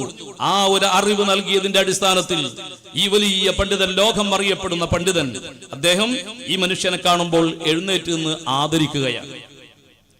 ഇവിടെയാണ് ഈ പരസ്പരം ആദരവ്, അത് നമുക്കുണ്ടാകണം. പ്രായമുള്ളവരെ അത് മതം നോക്കിയിട്ടല്ല, അവരെ നമുക്ക് ബഹുമാനിക്കാൻ കഴിയണം. നാം ബസ്സിൽ പോകുമ്പോൾ തിങ്ങി നിറഞ്ഞ ബസ്സാണ്, ആ സമയത്ത് നമ്മൾ നന്നായി ഇരിക്കുന്നു, സീറ്റിലിരിക്കുന്നു. പ്രായമുള്ള ഒരാള്, അത് ഏതു മതത്തിലാവട്ടെ, അവരെന്ത് ചെയ്യുന്നു? ഇടയിൽ ബസ്സിൽ കയറിയപ്പോൾ അദ്ദേഹത്തിലേക്ക് സീറ്റില്ലാതെ പിടിച്ചിങ്ങനെ തൂങ്ങി നിൽക്കുകയാണ്. പ്രിയപ്പെട്ടവരെ, ചെറുപ്പക്കാരോടും ആരോഗ്യമുള്ളവരോടും പറയട്ടെ, നമുക്കിവിടെ ഒരു ബാധ്യതയുണ്ട്. അവർക്ക് ഇരുന്ന് ഒന്ന് സീറ്റ് കൊടുക്കുക. കാരണം അവർ പ്രായമുള്ളവരാണ്. ആ പ്രായമുള്ളവരെ ബഹുമാനിക്കുക എന്നുള്ളത് നമ്മുടെ ഒരു ബാധ്യതയാണ്. അതാണ് സ്നേഹം എന്ന് പറയുന്നത്. ആ ഒരു സ്നേഹം നമുക്കുണ്ടാകണം, അല്ലേ? കാരുണ്യം, എല്ലാവരോടും കാരുണ്യം വേണം. പ്രത്യേകിച്ച് നമുക്കറിയാം, കേരളക്കരയെ സംബന്ധിച്ചിടത്തോളം അല്ലെങ്കിൽ നമ്മുടെ പരിസര നാടുകളെ സംബന്ധിച്ചിടത്തോളം നമുക്കറിയാം, ജീവകാരുണ്യ പ്രവർത്തന രംഗത്ത് വലിയ വലിയ നേട്ടങ്ങൾ നേടിയിട്ടുണ്ട്, അല്ലെങ്കിൽ അത്ഭുതങ്ങൾ സൃഷ്ടിച്ചിട്ടുണ്ട്. ഏതെങ്കിലും ഒരു യുവാവ് അദ്ദേഹത്തിന് കിഡ്നി മാറ്റി വെക്കണം, ഒരു സന്ദേശം വന്നാൽ അവിടെ വന്നാൽ എല്ലാവരും കൈകോർക്കുകയാണ്. അവിടെ മുസ്ലിമോ ഹൈന്ദവനെന്നോ ക്രിസ്തുവെന്നോ നോക്കാറില്ല, എല്ലാവരും സ്നേഹിക്കുന്നവരെ ഏറ്റെടുക്കുകയാണ്. ഈ ഒരു വലിയൊരു പാരമ്പര്യം നമ്മുടെ കേരളക്കരക്കുണ്ട്. നമ്മെല്ലാവരും നല്ല കാരുണ്യം, ആ കാരുണ്യം വേണം, അല്ലേ? ഞങ്ങളൊക്കെ ഈ മതഗ്രന്ഥങ്ങൾ, കിതാബ് ഓതി പഠിക്കുമ്പോൾ നബിവചനങ്ങൾ ഞങ്ങൾക്ക് ആദ്യമായി പഠിപ്പിക്കുന്ന നബിവചനം അർറാഹിമൂന യർഹമുഹുമുർ റഹ്മാൻ യർഹമു മൻ ഫിൽ അർളി യർഹംകും മൻ ഫിസ് സമാ എന്നാണ്. അതായത് കാരുണ്യം ചെയ്യുന്നവർ, മറ്റുള്ളവർക്ക് കരുണ ചെയ്യുന്നവർ, അവർക്ക് കാരുണ്യവാനായ ദൈവം വലിയ കരുണ ചെയ്യും, സഹായിക്കും. എന്നിട്ട് തുടർന്നുകൊണ്ട് പറയുന്നത്, അതുകൊണ്ട് ഇർഹമു മൻ ഫിൽ അർളി, ഭൂമി ലോകത്തുള്ളവരോട് നിങ്ങൾ കാരുണ്യം കാണിക്കുക. അവിടെ ഏതെങ്കിലും ഒരു മതക്കാരനെ എന്ന് പറഞ്ഞില്ല, അല്ലെങ്കിൽ കുടുംബക്കാരനെ എന്ന് പറഞ്ഞില്ല. ഭൂമി ലോകത്തുള്ളവരോട് നിങ്ങൾ കാരുണ്യം കാണിക്കുക, എങ്കിൽ യർഹംകും മൻ ഫിസ് സമാ, ഈ പ്രപഞ്ചത്തിന്റെ അധിപനായ ദൈവം നിങ്ങൾക്ക് കാരുണ്യം ചെയ്യും എന്ന് പ്രവാചകൻ പഠിപ്പിക്കുന്ന ഒരു മഹത് വചനമുണ്ട്. അതാണ് ഞങ്ങൾ മതഗ്രന്ഥത്തിൽ ആദ്യമായി ഞങ്ങളുടെ ഗുരുക്കന്മാർ ഞങ്ങൾക്ക് ഓതിത്തരുന്നത്. ഇതേ സന്ദേശം തന്നെയാണ് ബൈബിളിലാണെങ്കിലും അതുപോലെ തന്നെ ഹൈന്ദവ ഗ്രന്ഥങ്ങളിലാണെങ്കിലും അവിടെയൊക്കെ നമുക്ക് കാണാൻ സാധിക്കുന്നത്. ചുരുക്കത്തിൽ ഒരു മതവും ഇവിടെ തമ്മിലടിക്കാൻ വേണ്ടി പറയുന്നില്ല. യഥാർത്ഥത്തിൽ മതങ്ങൾ ഉണ്ടായത് മനുഷ്യനെ മനുഷ്യനാക്കാനാണ്. അതുകൊണ്ട് തന്നെ ആ ഒരു മനുഷ്യത്വപരമായ സമീപനങ്ങൾ, പരസ്പരം സ്നേഹം പങ്കിടൽ, അത് എന്നും ഇവിടെ നിലനിൽക്കണം. നമുക്കെല്ലാവരെയും ഉൾക്കൊള്ളാനാകണം, ആദരിക്കേണ്ടവരെ ആദരിക്കാനാകണം. എല്ലാ മതത്തിനെയും നമ്മൾ ആദരിക്കണം, മതാചാര്യന്മാരെ നമ്മൾ ആദരിക്കണം, അല്ലേ? നിങ്ങളറിയോ, വിശുദ്ധ ഇസ്ലാമിന്റെ അടിസ്ഥാന ഗ്രന്ഥമാണ് ഖുർആൻ. ആ ഖുർആനിൽ 25 പ്രാവശ്യം പേരെടുത്തു പറയുന്നു ഈസ അഥവാ യേശു ക്രിസ്തു. ക്രിസ്തീയ സുഹൃത്തുക്കൾ യേശു ക്രിസ്തു എന്ന് വിളിക്കുന്ന ഞങ്ങൾ ഖുർആനിൽ ഈസ എന്നാണ് പേരുകൾ. ചിലപ്പോൾ ചെറിയൊരു വ്യത്യാസം ഉണ്ടാവുമല്ലോ. 25 പ്രാവശ്യം ഈസ നബിയുടെ പേരവിടെ പറയുന്നുണ്ട്. ഈസാ നബി എന്ന് പറയുമ്പോൾ ഞങ്ങൾ അലൈഹിസ്സലാം എന്ന് ചേർത്ത് പറയാറുണ്ട്. എന്താണ് അതിന്റെ അർത്ഥം? ദൈവത്തിന്റെ സമാധാനവും സന്തോഷവും ഉണ്ടാകട്ടെ എന്നാണ്. എന്നാൽ അതോടൊപ്പം തന്നെ മറിയം, കന്യാമറിയം, ശുദ്ധമായി പ്രഖ്യാപിക്കപ്പെട്ട, നിങ്ങളൊക്കെ വളരെ വളരെ ആദരിക്കുന്ന, അല്ല നിങ്ങൾ മാത്രമല്ല, ഞാൻ മനോഹരം പറഞ്ഞതാണ്, അതായത് ഞങ്ങളും ആദരിക്കുന്നു എന്ന് പറയാൻ വേണ്ടിയാണ്. അഥവാ വിശുദ്ധ ഖുർആനിൽ 24 സ്ഥലങ്ങളിൽ മറിയം ഈ പേര്, ഈ നാമം ഉദ്ധരിച്ചിട്ടുണ്ട്. വിശുദ്ധ ഖുർആനിൽ 114 സൂക്തങ്ങളുണ്ട്. ആ സൂക്തങ്ങൾക്ക് ഓരോന്നിനും ഓരോ പേരുകളുണ്ട്. അതിൽ ഒരു പേര് സൂറത്ത് മറിയം, മറിയം എന്നാണ് ആ അധ്യായത്തിന്റെ പേര്. നമ്മുടെ ഗ്രന്ഥം തുടങ്ങിയാൽ 3-ാമത്തെ അധ്യായം ആലു ഇമ്രാൻ എന്നാണ് അതിന്റെ പേര്. അഥവാ മറിയം റളിയല്ലാഹു അൻഹയുടെയും പിതാവ് എന്ന് ഖുർആനിൽ പരിചയപ്പെടുത്തിയ അവരുടെ കുടുംബം എന്നാണ് അതിനർത്ഥം. അപ്പൊ പറയുന്നത് മുമ്പേ കഴിഞ്ഞുപോയ ചരിത്ര പുരുഷന്മാര്, മതമേലധ്യക്ഷന്മാര്, അവരെയൊക്കെ ബഹുമാനിക്കണം, എല്ലാവരെയും ഉൾക്കൊണ്ടുകൊണ്ട് ജീവിക്കണം എന്നുള്ള വളരെ സുന്ദരമായ ഒരു ആശയമാണ് എല്ലാ മതങ്ങളും പഠിപ്പിക്കുന്നത്. അതുകൊണ്ട് തന്നെ ഈ ഉൾക്കൊള്ളലിന്റെ ഈ സന്ദേശം, അതാണ് നമ്മുടെ ഈ മഹത്തായ ഈ മത സൗഹാർദ്ദ സദസ്സിൽ പ്രിയപ്പെട്ടവരെ എനിക്കും ഓർമ്മിപ്പിക്കാനുള്ളത് ഞാൻ അവസാനിപ്പിക്കുകയാണ്. അതുകൊണ്ട് തന്നെ നമ്മുടെ ഇത്തരം മതസൗഹാർദ്ദ വേദികൾ ഇനിയും ധാരാളം ഉണ്ടാകണമെന്ന് ആഗ്രഹിക്കുകയാണ്. പ്രത്യേകിച്ച് നേരത്തെ ഇവിടെ സൂചിപ്പിച്ചു, നമ്മുടെ ഈ ചർച്ചുമായി ബന്ധപ്പെട്ടുകൊണ്ട് ഇവിടുത്തെ ഫാദറും അതുപോലെ തന്നെ ഇതിന്റെ സംഘാടകരുമെല്ലാം അവർ ജീവകാരുണ്യ രംഗത്തും അതുപോലെ തന്നെ മറ്റു സമൂഹത്തിന് ജനങ്ങൾക്ക് ഉപകരിക്കുന്ന ധാരാളം ക്ഷേമ പ്രവർത്തനങ്ങളൊക്കെ ചെയ്യുന്നതിൽ മുമ്പിലുണ്ട്. സ്നേഹാലയം പോലുള്ള വിഷയങ്ങളൊക്കെ ഇവിടെ പറഞ്ഞു. തീർച്ചയായിട്ടും അത് ആവശ്യമാണ്. നമുക്ക് മറ്റുള്ളവരെ സ്നേഹിക്കാൻ കഴിയണം, മറ്റുള്ളവരെ നമുക്ക് ചേർത്ത് പിടിക്കാൻ കഴിയണം. ഇവിടെ എത്രയോ കണ്ണീര് കുടിക്കുന്ന ആളുകളുണ്ട്, അല്ലെങ്കിൽ എവിടെയോ പാർശ്വവൽക്കരിക്കപ്പെട്ടു പോയ ആളുകളുണ്ട്. അവരെ ചേർത്ത് പിടിക്കാൻ നമുക്ക് കഴിയണം. ആ ഒരു വലിയൊരു സന്ദേശമാണ് നമ്മുടെ ഈ മതസൗഹാർദ്ദ സദസ്സ് നൽകുന്നത്. ഈ സംഗമത്തിന് എല്ലാവിധ ആശംസകളും അറിയിച്ചുകൊണ്ട് ഒന്നുകൂടി ഇതിന്റെ സംഘാടകർക്ക്, പ്രത്യേകിച്ചും എന്നെ ഈ പരിപാടിയിലേക്ക് ക്ഷണിച്ചത് ജോയ് സാറാണ്. അദ്ദേഹത്തിന്റെ സ്നേഹത്തോടെയുള്ള ആ സ്വീകരണം എനിക്ക് സ്വീകരിക്കാതെ മറ്റു വഴിയുണ്ടായിരുന്നില്ല. ഏതായാലും വളരെയധികം സന്തോഷിക്കുകയാണ് ഈ ഒരു പരിപാടിയിൽ പങ്കെടുക്കാൻ സാധിച്ചതിൽ. എല്ലാവിധ സന്തോഷങ്ങളും എല്ലാവിധ ആശംസകളും അറിയിച്ചുകൊണ്ട് നിർത്തുന്നു. ഈ സുദിനത്തിന് അനുയോജ്യമായ കാരുണ്യത്തിന്റെ സന്ദേശം നൽകി സദസ്സിനെ ധന്യമാക്കിയ ചീഫ് ഇമാം അബ്ദുൽ ഖാദർ അവറുകൾക്ക് നന്ദി. അടുത്തതായി സമയത്തിന്റെ അഭാവത്തിൽ വളരെ ചുരുങ്ങിയ വാക്കുകളാൽ ആശംസകൾ അർപ്പിക്കാൻ സാമൂഹ്യ പ്രവർത്തകനായ ഇന്ദ്രീസ് അവറുകളെ ക്ഷണിക്കുന്നു.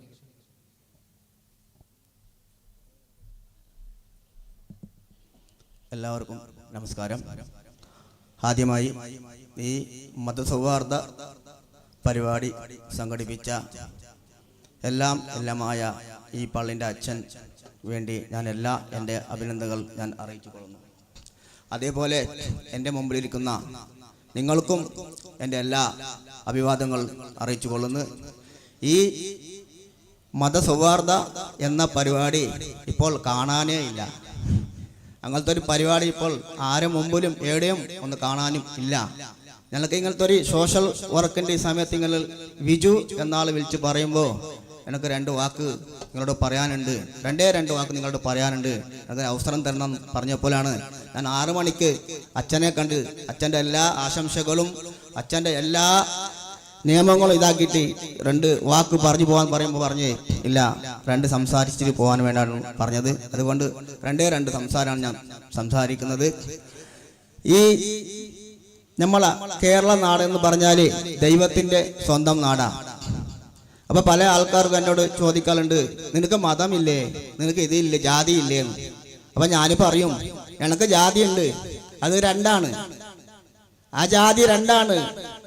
ഏതാ? ഒന്ന് പുരുഷനും ഒരു സ്ത്രീയാണ്. വേറെ ഒരു ജാതിയും ഇവിടെ ഇല്ല. എല്ലാവർക്കും ഒരേ ദൈവമാണുള്ളത്, എല്ലാവർക്കും ഒരേ ദൈവമാണുള്ളത്. എല്ലാവരും പള്ളിയിൽ പ്രാർത്ഥിക്കുന്നുണ്ട്, ക്രിസ്ത്യന്മാർ ചർച്ചിൽ പ്രാർത്ഥിക്കുന്നുണ്ട്, അതേപോലെ അവർ അമ്പലത്തിലും പ്രാർത്ഥിക്കുന്നുണ്ട്. കേൾക്കുന്നത് മുഴുവൻ ഒരേ ആളാണ്. നമുക്ക് എല്ലാവർക്കും ഉള്ളത് ഒരു ദൈവമാണ്. അതുകൊണ്ട് ഈ മതസൗഹാർദ്ദ പരിപാടി ഈ സംഘടിപ്പിച്ച അച്ഛനോട് എനിക്ക് വളരെ നന്ദിയാണ് ഇപ്പോൾ തോന്നുന്നത്. എന്ന് പറഞ്ഞാൽ ഇവിടെ മുമ്പിരിക്കുന്ന നിങ്ങളാണ് യഥാർത്ഥ മതസൗഹാർദ്ദം. ജാതിയില്ല, ഭേദമില്ല. ഒരു അച്ഛൻ്റെ ഒരു അമ്മന്റെ മക്കളെ പോലെയാണ് നമ്മൾ ഇവിടെ ഉള്ളത്. അതുപോലെ ജീവിക്കുവാൻ നമ്മൾക്ക് പഠിച്ച റബ്ബ് അതിന് കഴിവ് നൽകട്ടെ. അതേപോലെ അടുത്ത പ്രാവശ്യവും മതസൗഹാർദ്ദം നല്ല ഭംഗിയായി നടത്തണമെന്ന് ഞാൻ ഈ പള്ളിയുടെ അച്ഛനോട് പ്രത്യേകം ഞാൻ ആവശ്യപ്പെടുകയാണ്. നല്ല ഭംഗിയാക്കണം, നല്ല ആൾക്കാരെ കൊണ്ടുവരണം. മതസൗഹാർദ്ദം എന്താണെന്ന് ജനങ്ങൾക്ക് പറഞ്ഞു കൊടുക്കണം. ഈ അങ്ങനത്തെ കാലഘട്ടത്തിലാണ് നമ്മൾ ഉള്ളത്. അപ്പോ ഒരു കാര്യം നിങ്ങളോട് ഞാൻ ചോദിക്കാം, ഫാദർ അച്ഛന്റെ ഒരു അനുമതിയോട് ചോദിക്കാം. എന്നോട് ഒരാൾ പറഞ്ഞു, അല്ല ഇദ്രീസേ, ഈ ഹിന്ദുക്കളിൽ മതത്തിലും മുസ്ലിം മതത്തിലും കുറെ ആള് വീട്ടിലേക്ക് വരുന്നുണ്ടല്ലേ, ഈ പള്ളി കലക്ഷന് വേണ്ടി, അതേപോലെ സുഖമില്ലാന്ന് വേണ്ടിയും, അതേപോലെ ഇത് അമ്പലം കെട്ടാനും, അതേപോലെ കുറെ ഹിന്ദുക്കളും മുസ്ലിമുകളും വരുന്നുണ്ടല്ലേ, എന്താ ക്രിസ്ത്യന്മാരെ കാണുന്നില്ല? എന്താണ് ക്രിസ്ത്യന്മാരെ കാണുന്നില്ല? നിങ്ങൾ കണ്ടിനോ? ഈ സ്റ്റേജിൽ ഇരിക്കുന്ന ഈ ഉന്നതമായ ആൾക്കാർ ഞാൻ ചോദിക്കുന്നത്, അതേപോലെ എന്റെ മുമ്പിൽ ഇരിക്കുന്നവർ ചോദിക്കുന്നത്, നിങ്ങൾ എല്ലാ നാട്ടിലേക്ക് പോയിട്ടുണ്ടാവും, നിങ്ങൾ എല്ലാം ഉണ്ടാവും.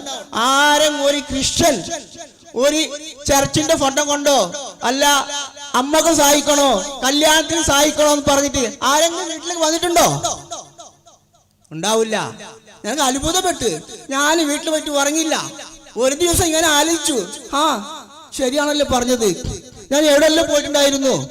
ആ സമയത്തു എല്ലാ ഫോട്ടോകളും അമ്പലത്തിന്റെ ഫോട്ടോവും അതേപോലെ കല്യാണത്തിന്റെ കാര്യങ്ങളും എല്ലാം പിടിച്ചു. ക്രിസ്ത്യൻ ഒന്നും കാണുന്നില്ലല്ലേ, എന്താണെന്ന് എനിക്ക് ഭയങ്കര ടെൻഷനായപ്പോ പിറവ എന്ന നാട്ടില് എൻ്റെ ഒരു സുഹൃത്തുണ്ടല്ലേ, ഒരു അച്ചായൻ, അയാളോട് ഞാൻ ഫോണിൽ ചോദിച്ചു, അല്ല അച്ചായ, ഇത് എല്ലാ മതക്കാരും ഈ വീട്ടിലേക്കെല്ലാം ഈ ഇതെല്ലാം ധർമ്മം വാങ്ങാൻ വരുന്നുണ്ടല്ലേ, ഈ ക്രിസ്ത്യന്മാരെ ഒരു ജാതിക്കാരെ ഞാൻ കാണുന്നില്ലല്ലേ എന്ന് പറഞ്ഞപ്പോ അയാൾ പറഞ്ഞത്, അങ്ങനത്തെ ഒരാൾ ഞങ്ങളിൽ ഉണ്ടെങ്കിൽ ഞങ്ങൾ അവനെ തേടി പിടിച്ച് ഞങ്ങളൊരു പണക്കാരുടെ വീട്ടിൽ ഞങ്ങൾ ജോലിക്ക് കൊടുക്കുവാനെ, കൊടുത്താൽ ജോലി എടുക്കാൻ പറഞ്ഞിട്ട് പറയും, നീ ഈ പണം കൊണ്ട് ഈ ജോലി ചെയ്തിട്ട് നീ ഇതിനെ കൂടെ വലിയ ഉയർത്തിയെത്തിയാല് ഇതേപോലെ നിന്റെ മതക്കാരനെ കണ്ടാല് നീ അവന് ജോലി കൊടുക്കണം. അതാണ് അത്ഭുതപ്പെടുത്തിയ ഒരു ഇതാണ്. നിങ്ങൾ ചിന്തിക്കുക, നിങ്ങൾക്ക് ആർക്കും അറിയില്ല. നിങ്ങൾ ഏതെങ്കിലും ഞാൻ നിങ്ങളെ ക്രിസ്ത്യൻ മതത്തിനെ പൊക്കി പറയുന്നതല്ല, യഥാർത്ഥ സംഗതിയാണ് ഞാൻ പറയുന്നത്. നിങ്ങളിപ്പോ എല്ലാം ഇതിൽ നോക്കാം, ഏതെങ്കിലും ഒരു ക്രിസ്ത്യൻ ഒരു ആൾക്കാർ ഒരു വീട്ടിലേക്ക് വരുന്നുണ്ടോ? അതെല്ലാം ദൈവത്തിന്റെ അനുഗ്രഹമാണ്. ഞാൻ ബഹുമാനിച്ച മതമാണ്. 3 മതക്കാരും ഞാൻ ബഹുമാനിക്കുന്ന മതമാണ്. പിന്നെ നമ്മൾ പറയുന്നുണ്ട്, ദൈവം ഒന്നാണ്. എന്ത് കാര്യമുണ്ടെങ്കിലും നിങ്ങൾ ദൈവത്തിനോട് ചോദിച്ചോ, ദൈവം നിങ്ങൾക്ക് തരും. പ്രാർത്ഥന എല്ലാം ഒന്നാണ്. അതുകൊണ്ട് എനിക്ക് ഈ മതസൗഹാർദ്ദ വേദിയിൽ എനിക്ക് സംസാരിക്കാൻ വേണ്ടി അവസരം നൽകിയ എൻ്റെ പള്ളിൻ്റെ അച്ഛന് ഞാൻ ഒരു ചെറിയൊരു ഷോൾ ഒന്ന് ഇടണമെന്ന് എൻ്റെ ഒരു ആഗ്രഹമാണ്. അതിനൊരു അവസരം തന്നാൽ ഞാൻ ആ ഷോൾ ഇട്ട് അച്ഛനെ ബഹുമാനിച്ചുകൊണ്ട് നിങ്ങളെല്ലാവരോടും ഞാൻ എൻ്റെ ഇതിനു വേണ്ടി എല്ലാ പ്രോത്സാഹനങ്ങളും ഞാൻ നടത്തും. അതേപോലെ ഇനി അടുത്ത പ്രാവശ്യം മതസൗഹാർദ്ദം സമ്മേളനം നല്ല ഉയർസ്ഥാനത്തിലേക്ക് പടച്ചുറപ്പ് ഉയർത്തട്ടെ എന്ന് പറഞ്ഞുകൊണ്ട് ഈ സംഘടിപ്പിച്ച അച്ഛനും അതേപോലെ നമ്മൾക്കും നമ്മളെ എതിൽ നിൽക്കുന്ന എല്ലാവർക്കും ഇനി കുറെ കൊല്ലക്കാലം നമ്മൾ പ്രാർത്ഥിക്കുന്ന നമ്മളെ പടച്ചുറപ്പ് ആരോഗ്യവും ആയുഷും ദീർഘായുഷും തരട്ടെ എന്ന് പറഞ്ഞുകൊണ്ട് എന്റെ വാക്ക് അവസാനിപ്പിക്കുന്നു. ജയ് ഹിന്ദ്, ജയ് ഭാരത്. മനോഹരമായ സന്ദേശം നൽകിയ ഇദ്രീസ് അവർക്ക് നന്ദി. ഞങ്ങൾ 3 മതത്തിൻ്റെയും പ്രതിനിധികൾ ഇവിടെ ഇരിക്കുമ്പോൾ ഷോള് അണിയിക്കാൻ ആഗ്രഹിക്കുന്ന സന്തോഷം ഞങ്ങൾ 3 പേരും കൂടി ആ ഷോൾ ഏറ്റുവാങ്ങാൻ ആഗ്രഹിക്കുന്നു. അപ്പോൾ സ്വാമിജിയും ഇമാമും ഞങ്ങൾ 3 പേരും കൂടി ഒന്നിച്ച് ആ ഷോൾ അണിയിക്കുകയാണെങ്കിൽ അതാണ് വലിയ സന്തോഷം എന്നെനിക്ക് തോന്നുന്നു.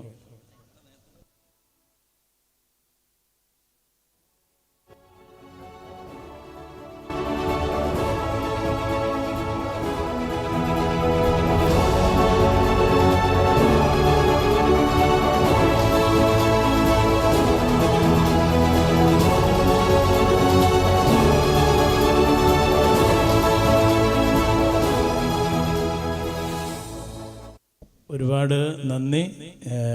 3 പേർക്കും വേണ്ടിയാണ് ഞാനിത് ഏറ്റുവാങ്ങുന്നത്.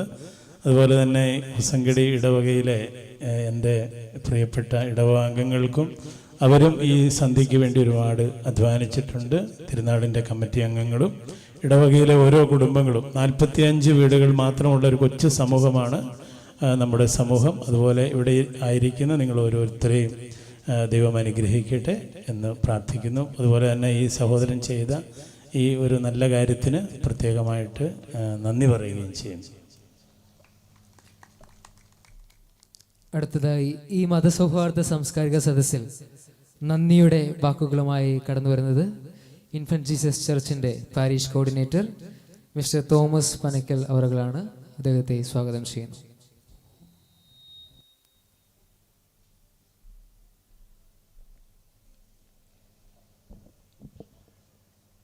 സ്നേഹമുള്ളവരെ, വേദിയിലിരിക്കുന്ന ബഹുമാനപ്പെട്ട വിശിഷ്ട വ്യക്തിത്വങ്ങളെ, ഇൻഫൻസ് ജീസസ് ദേവാലയത്തിൻ്റെ നേതൃത്വത്തിൽ നടത്തപ്പെടുന്ന ഈ മത സൗഹാർദ്ദ സാംസ്കാരിക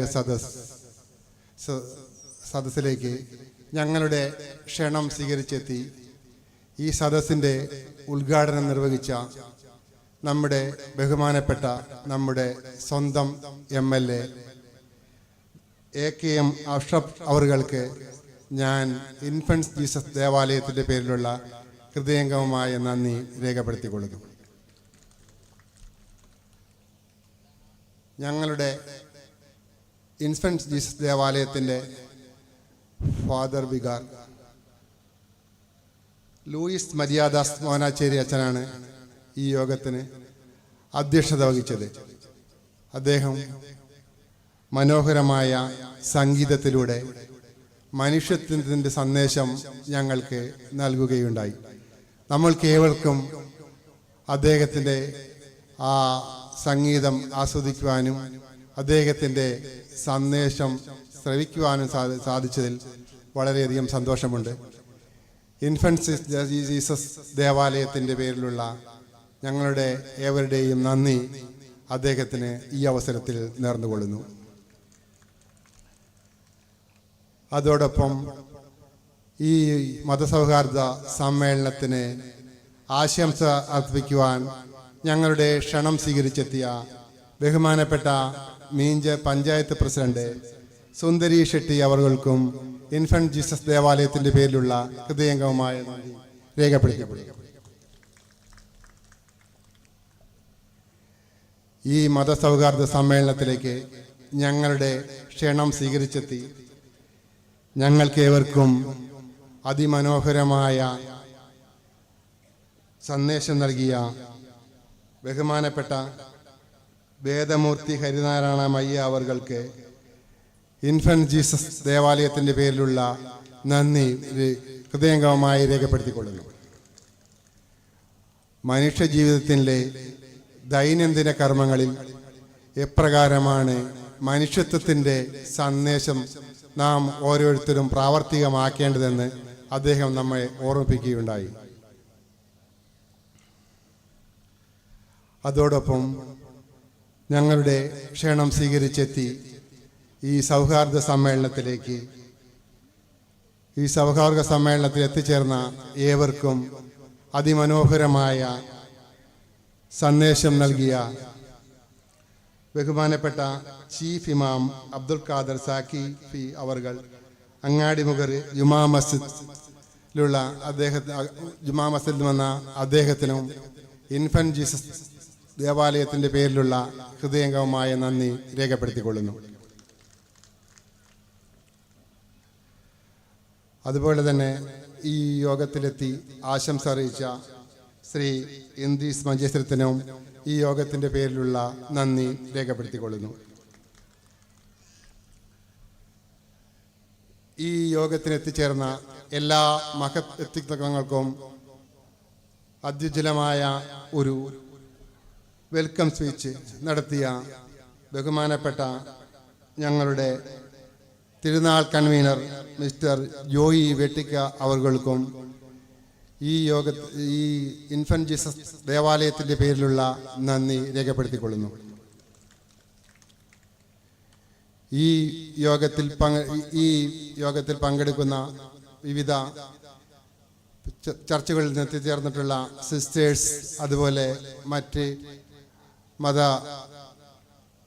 പ്രമുഖരായിട്ടുള്ള വ്യക്തികൾക്ക് ഈ ഇൻഫന്റ് ജീസസ് ദേവാലയം, നമ്മുടെ ഇൻഫന്റ് ജീസസ് ദേവാലയത്തിൻ്റെ പേരിലുള്ള നന്ദി രേഖപ്പെടുത്തിക്കൊള്ളുന്നു.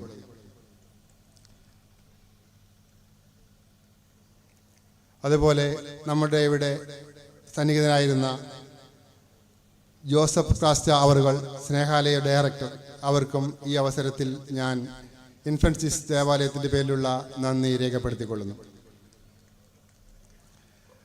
അതോടൊപ്പം ഇവിടെ എത്തിച്ചേർന്നിട്ടുള്ള എല്ലാ മത, രാഷ്ട്രീയ, സാമൂഹിക, സാംസ്കാരിക രംഗങ്ങളിലെ പ്രമുഖ വ്യക്തിത്വങ്ങൾക്കും ഇൻഫന്റ് ജീസസ് ദേവാലയത്തിൻ്റെ പേരിലുള്ള ഹൃദയംഗമമായ നന്ദി രേഖപ്പെടുത്തിക്കൊള്ളുന്നു. ഈ യോഗം റിപ്പോർട്ട് ചെയ്യുവാനായി എത്തിയിട്ടുള്ള എല്ലാ പത്രമാധ്യമ സുഹൃത്തുക്കൾക്കും അതുപോലെ മറ്റ് നൂതന മീഡിയ സുഹൃത്തുക്കൾക്കും ഇൻഫന്റ് ജീസസ് ദേവാലയത്തിൻ്റെ പേരിലുള്ള നന്ദി രേഖപ്പെടുത്തിക്കൊള്ളുന്നു. അതുപോലെ തന്നെ ഈ യോഗത്തിൻ്റെ എല്ലാ സംഘാടകർക്കും ഈ യോഗത്തിൽ എത്തിച്ചേർന്നിട്ടുള്ള എല്ലാ മാന്യരായ നാട്ടുകാർക്കും ശ്രോതാക്കൾക്കും ഇൻഫന്റ് ജീസസ് ദേവാലയത്തിൻ്റെ പേരിലുള്ള ഹൃദയംഗമമായ നന്ദി ഒരിക്കൽ കൂടി രേഖപ്പെടുത്തിക്കൊള്ളുന്നു.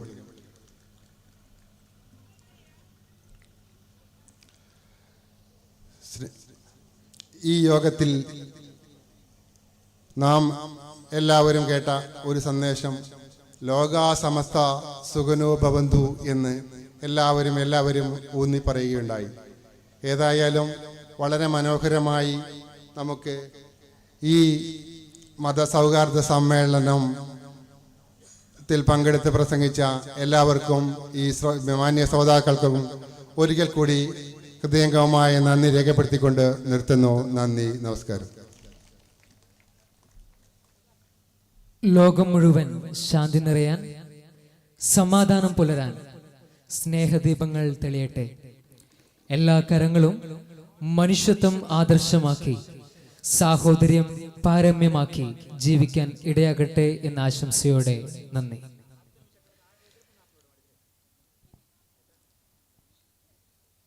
പ്രിയപ്പെട്ടവരെ, ഏതാനും നിമിഷങ്ങൾക്കകം നമ്മളെല്ലാവരും ആകാംക്ഷയോടെ കാത്തിരിക്കുന്ന മാജിക് ഷോ ആരംഭിക്കുന്നതാണ് എന്ന വിവരം അറിയിച്ചുകൊള്ളുന്നു.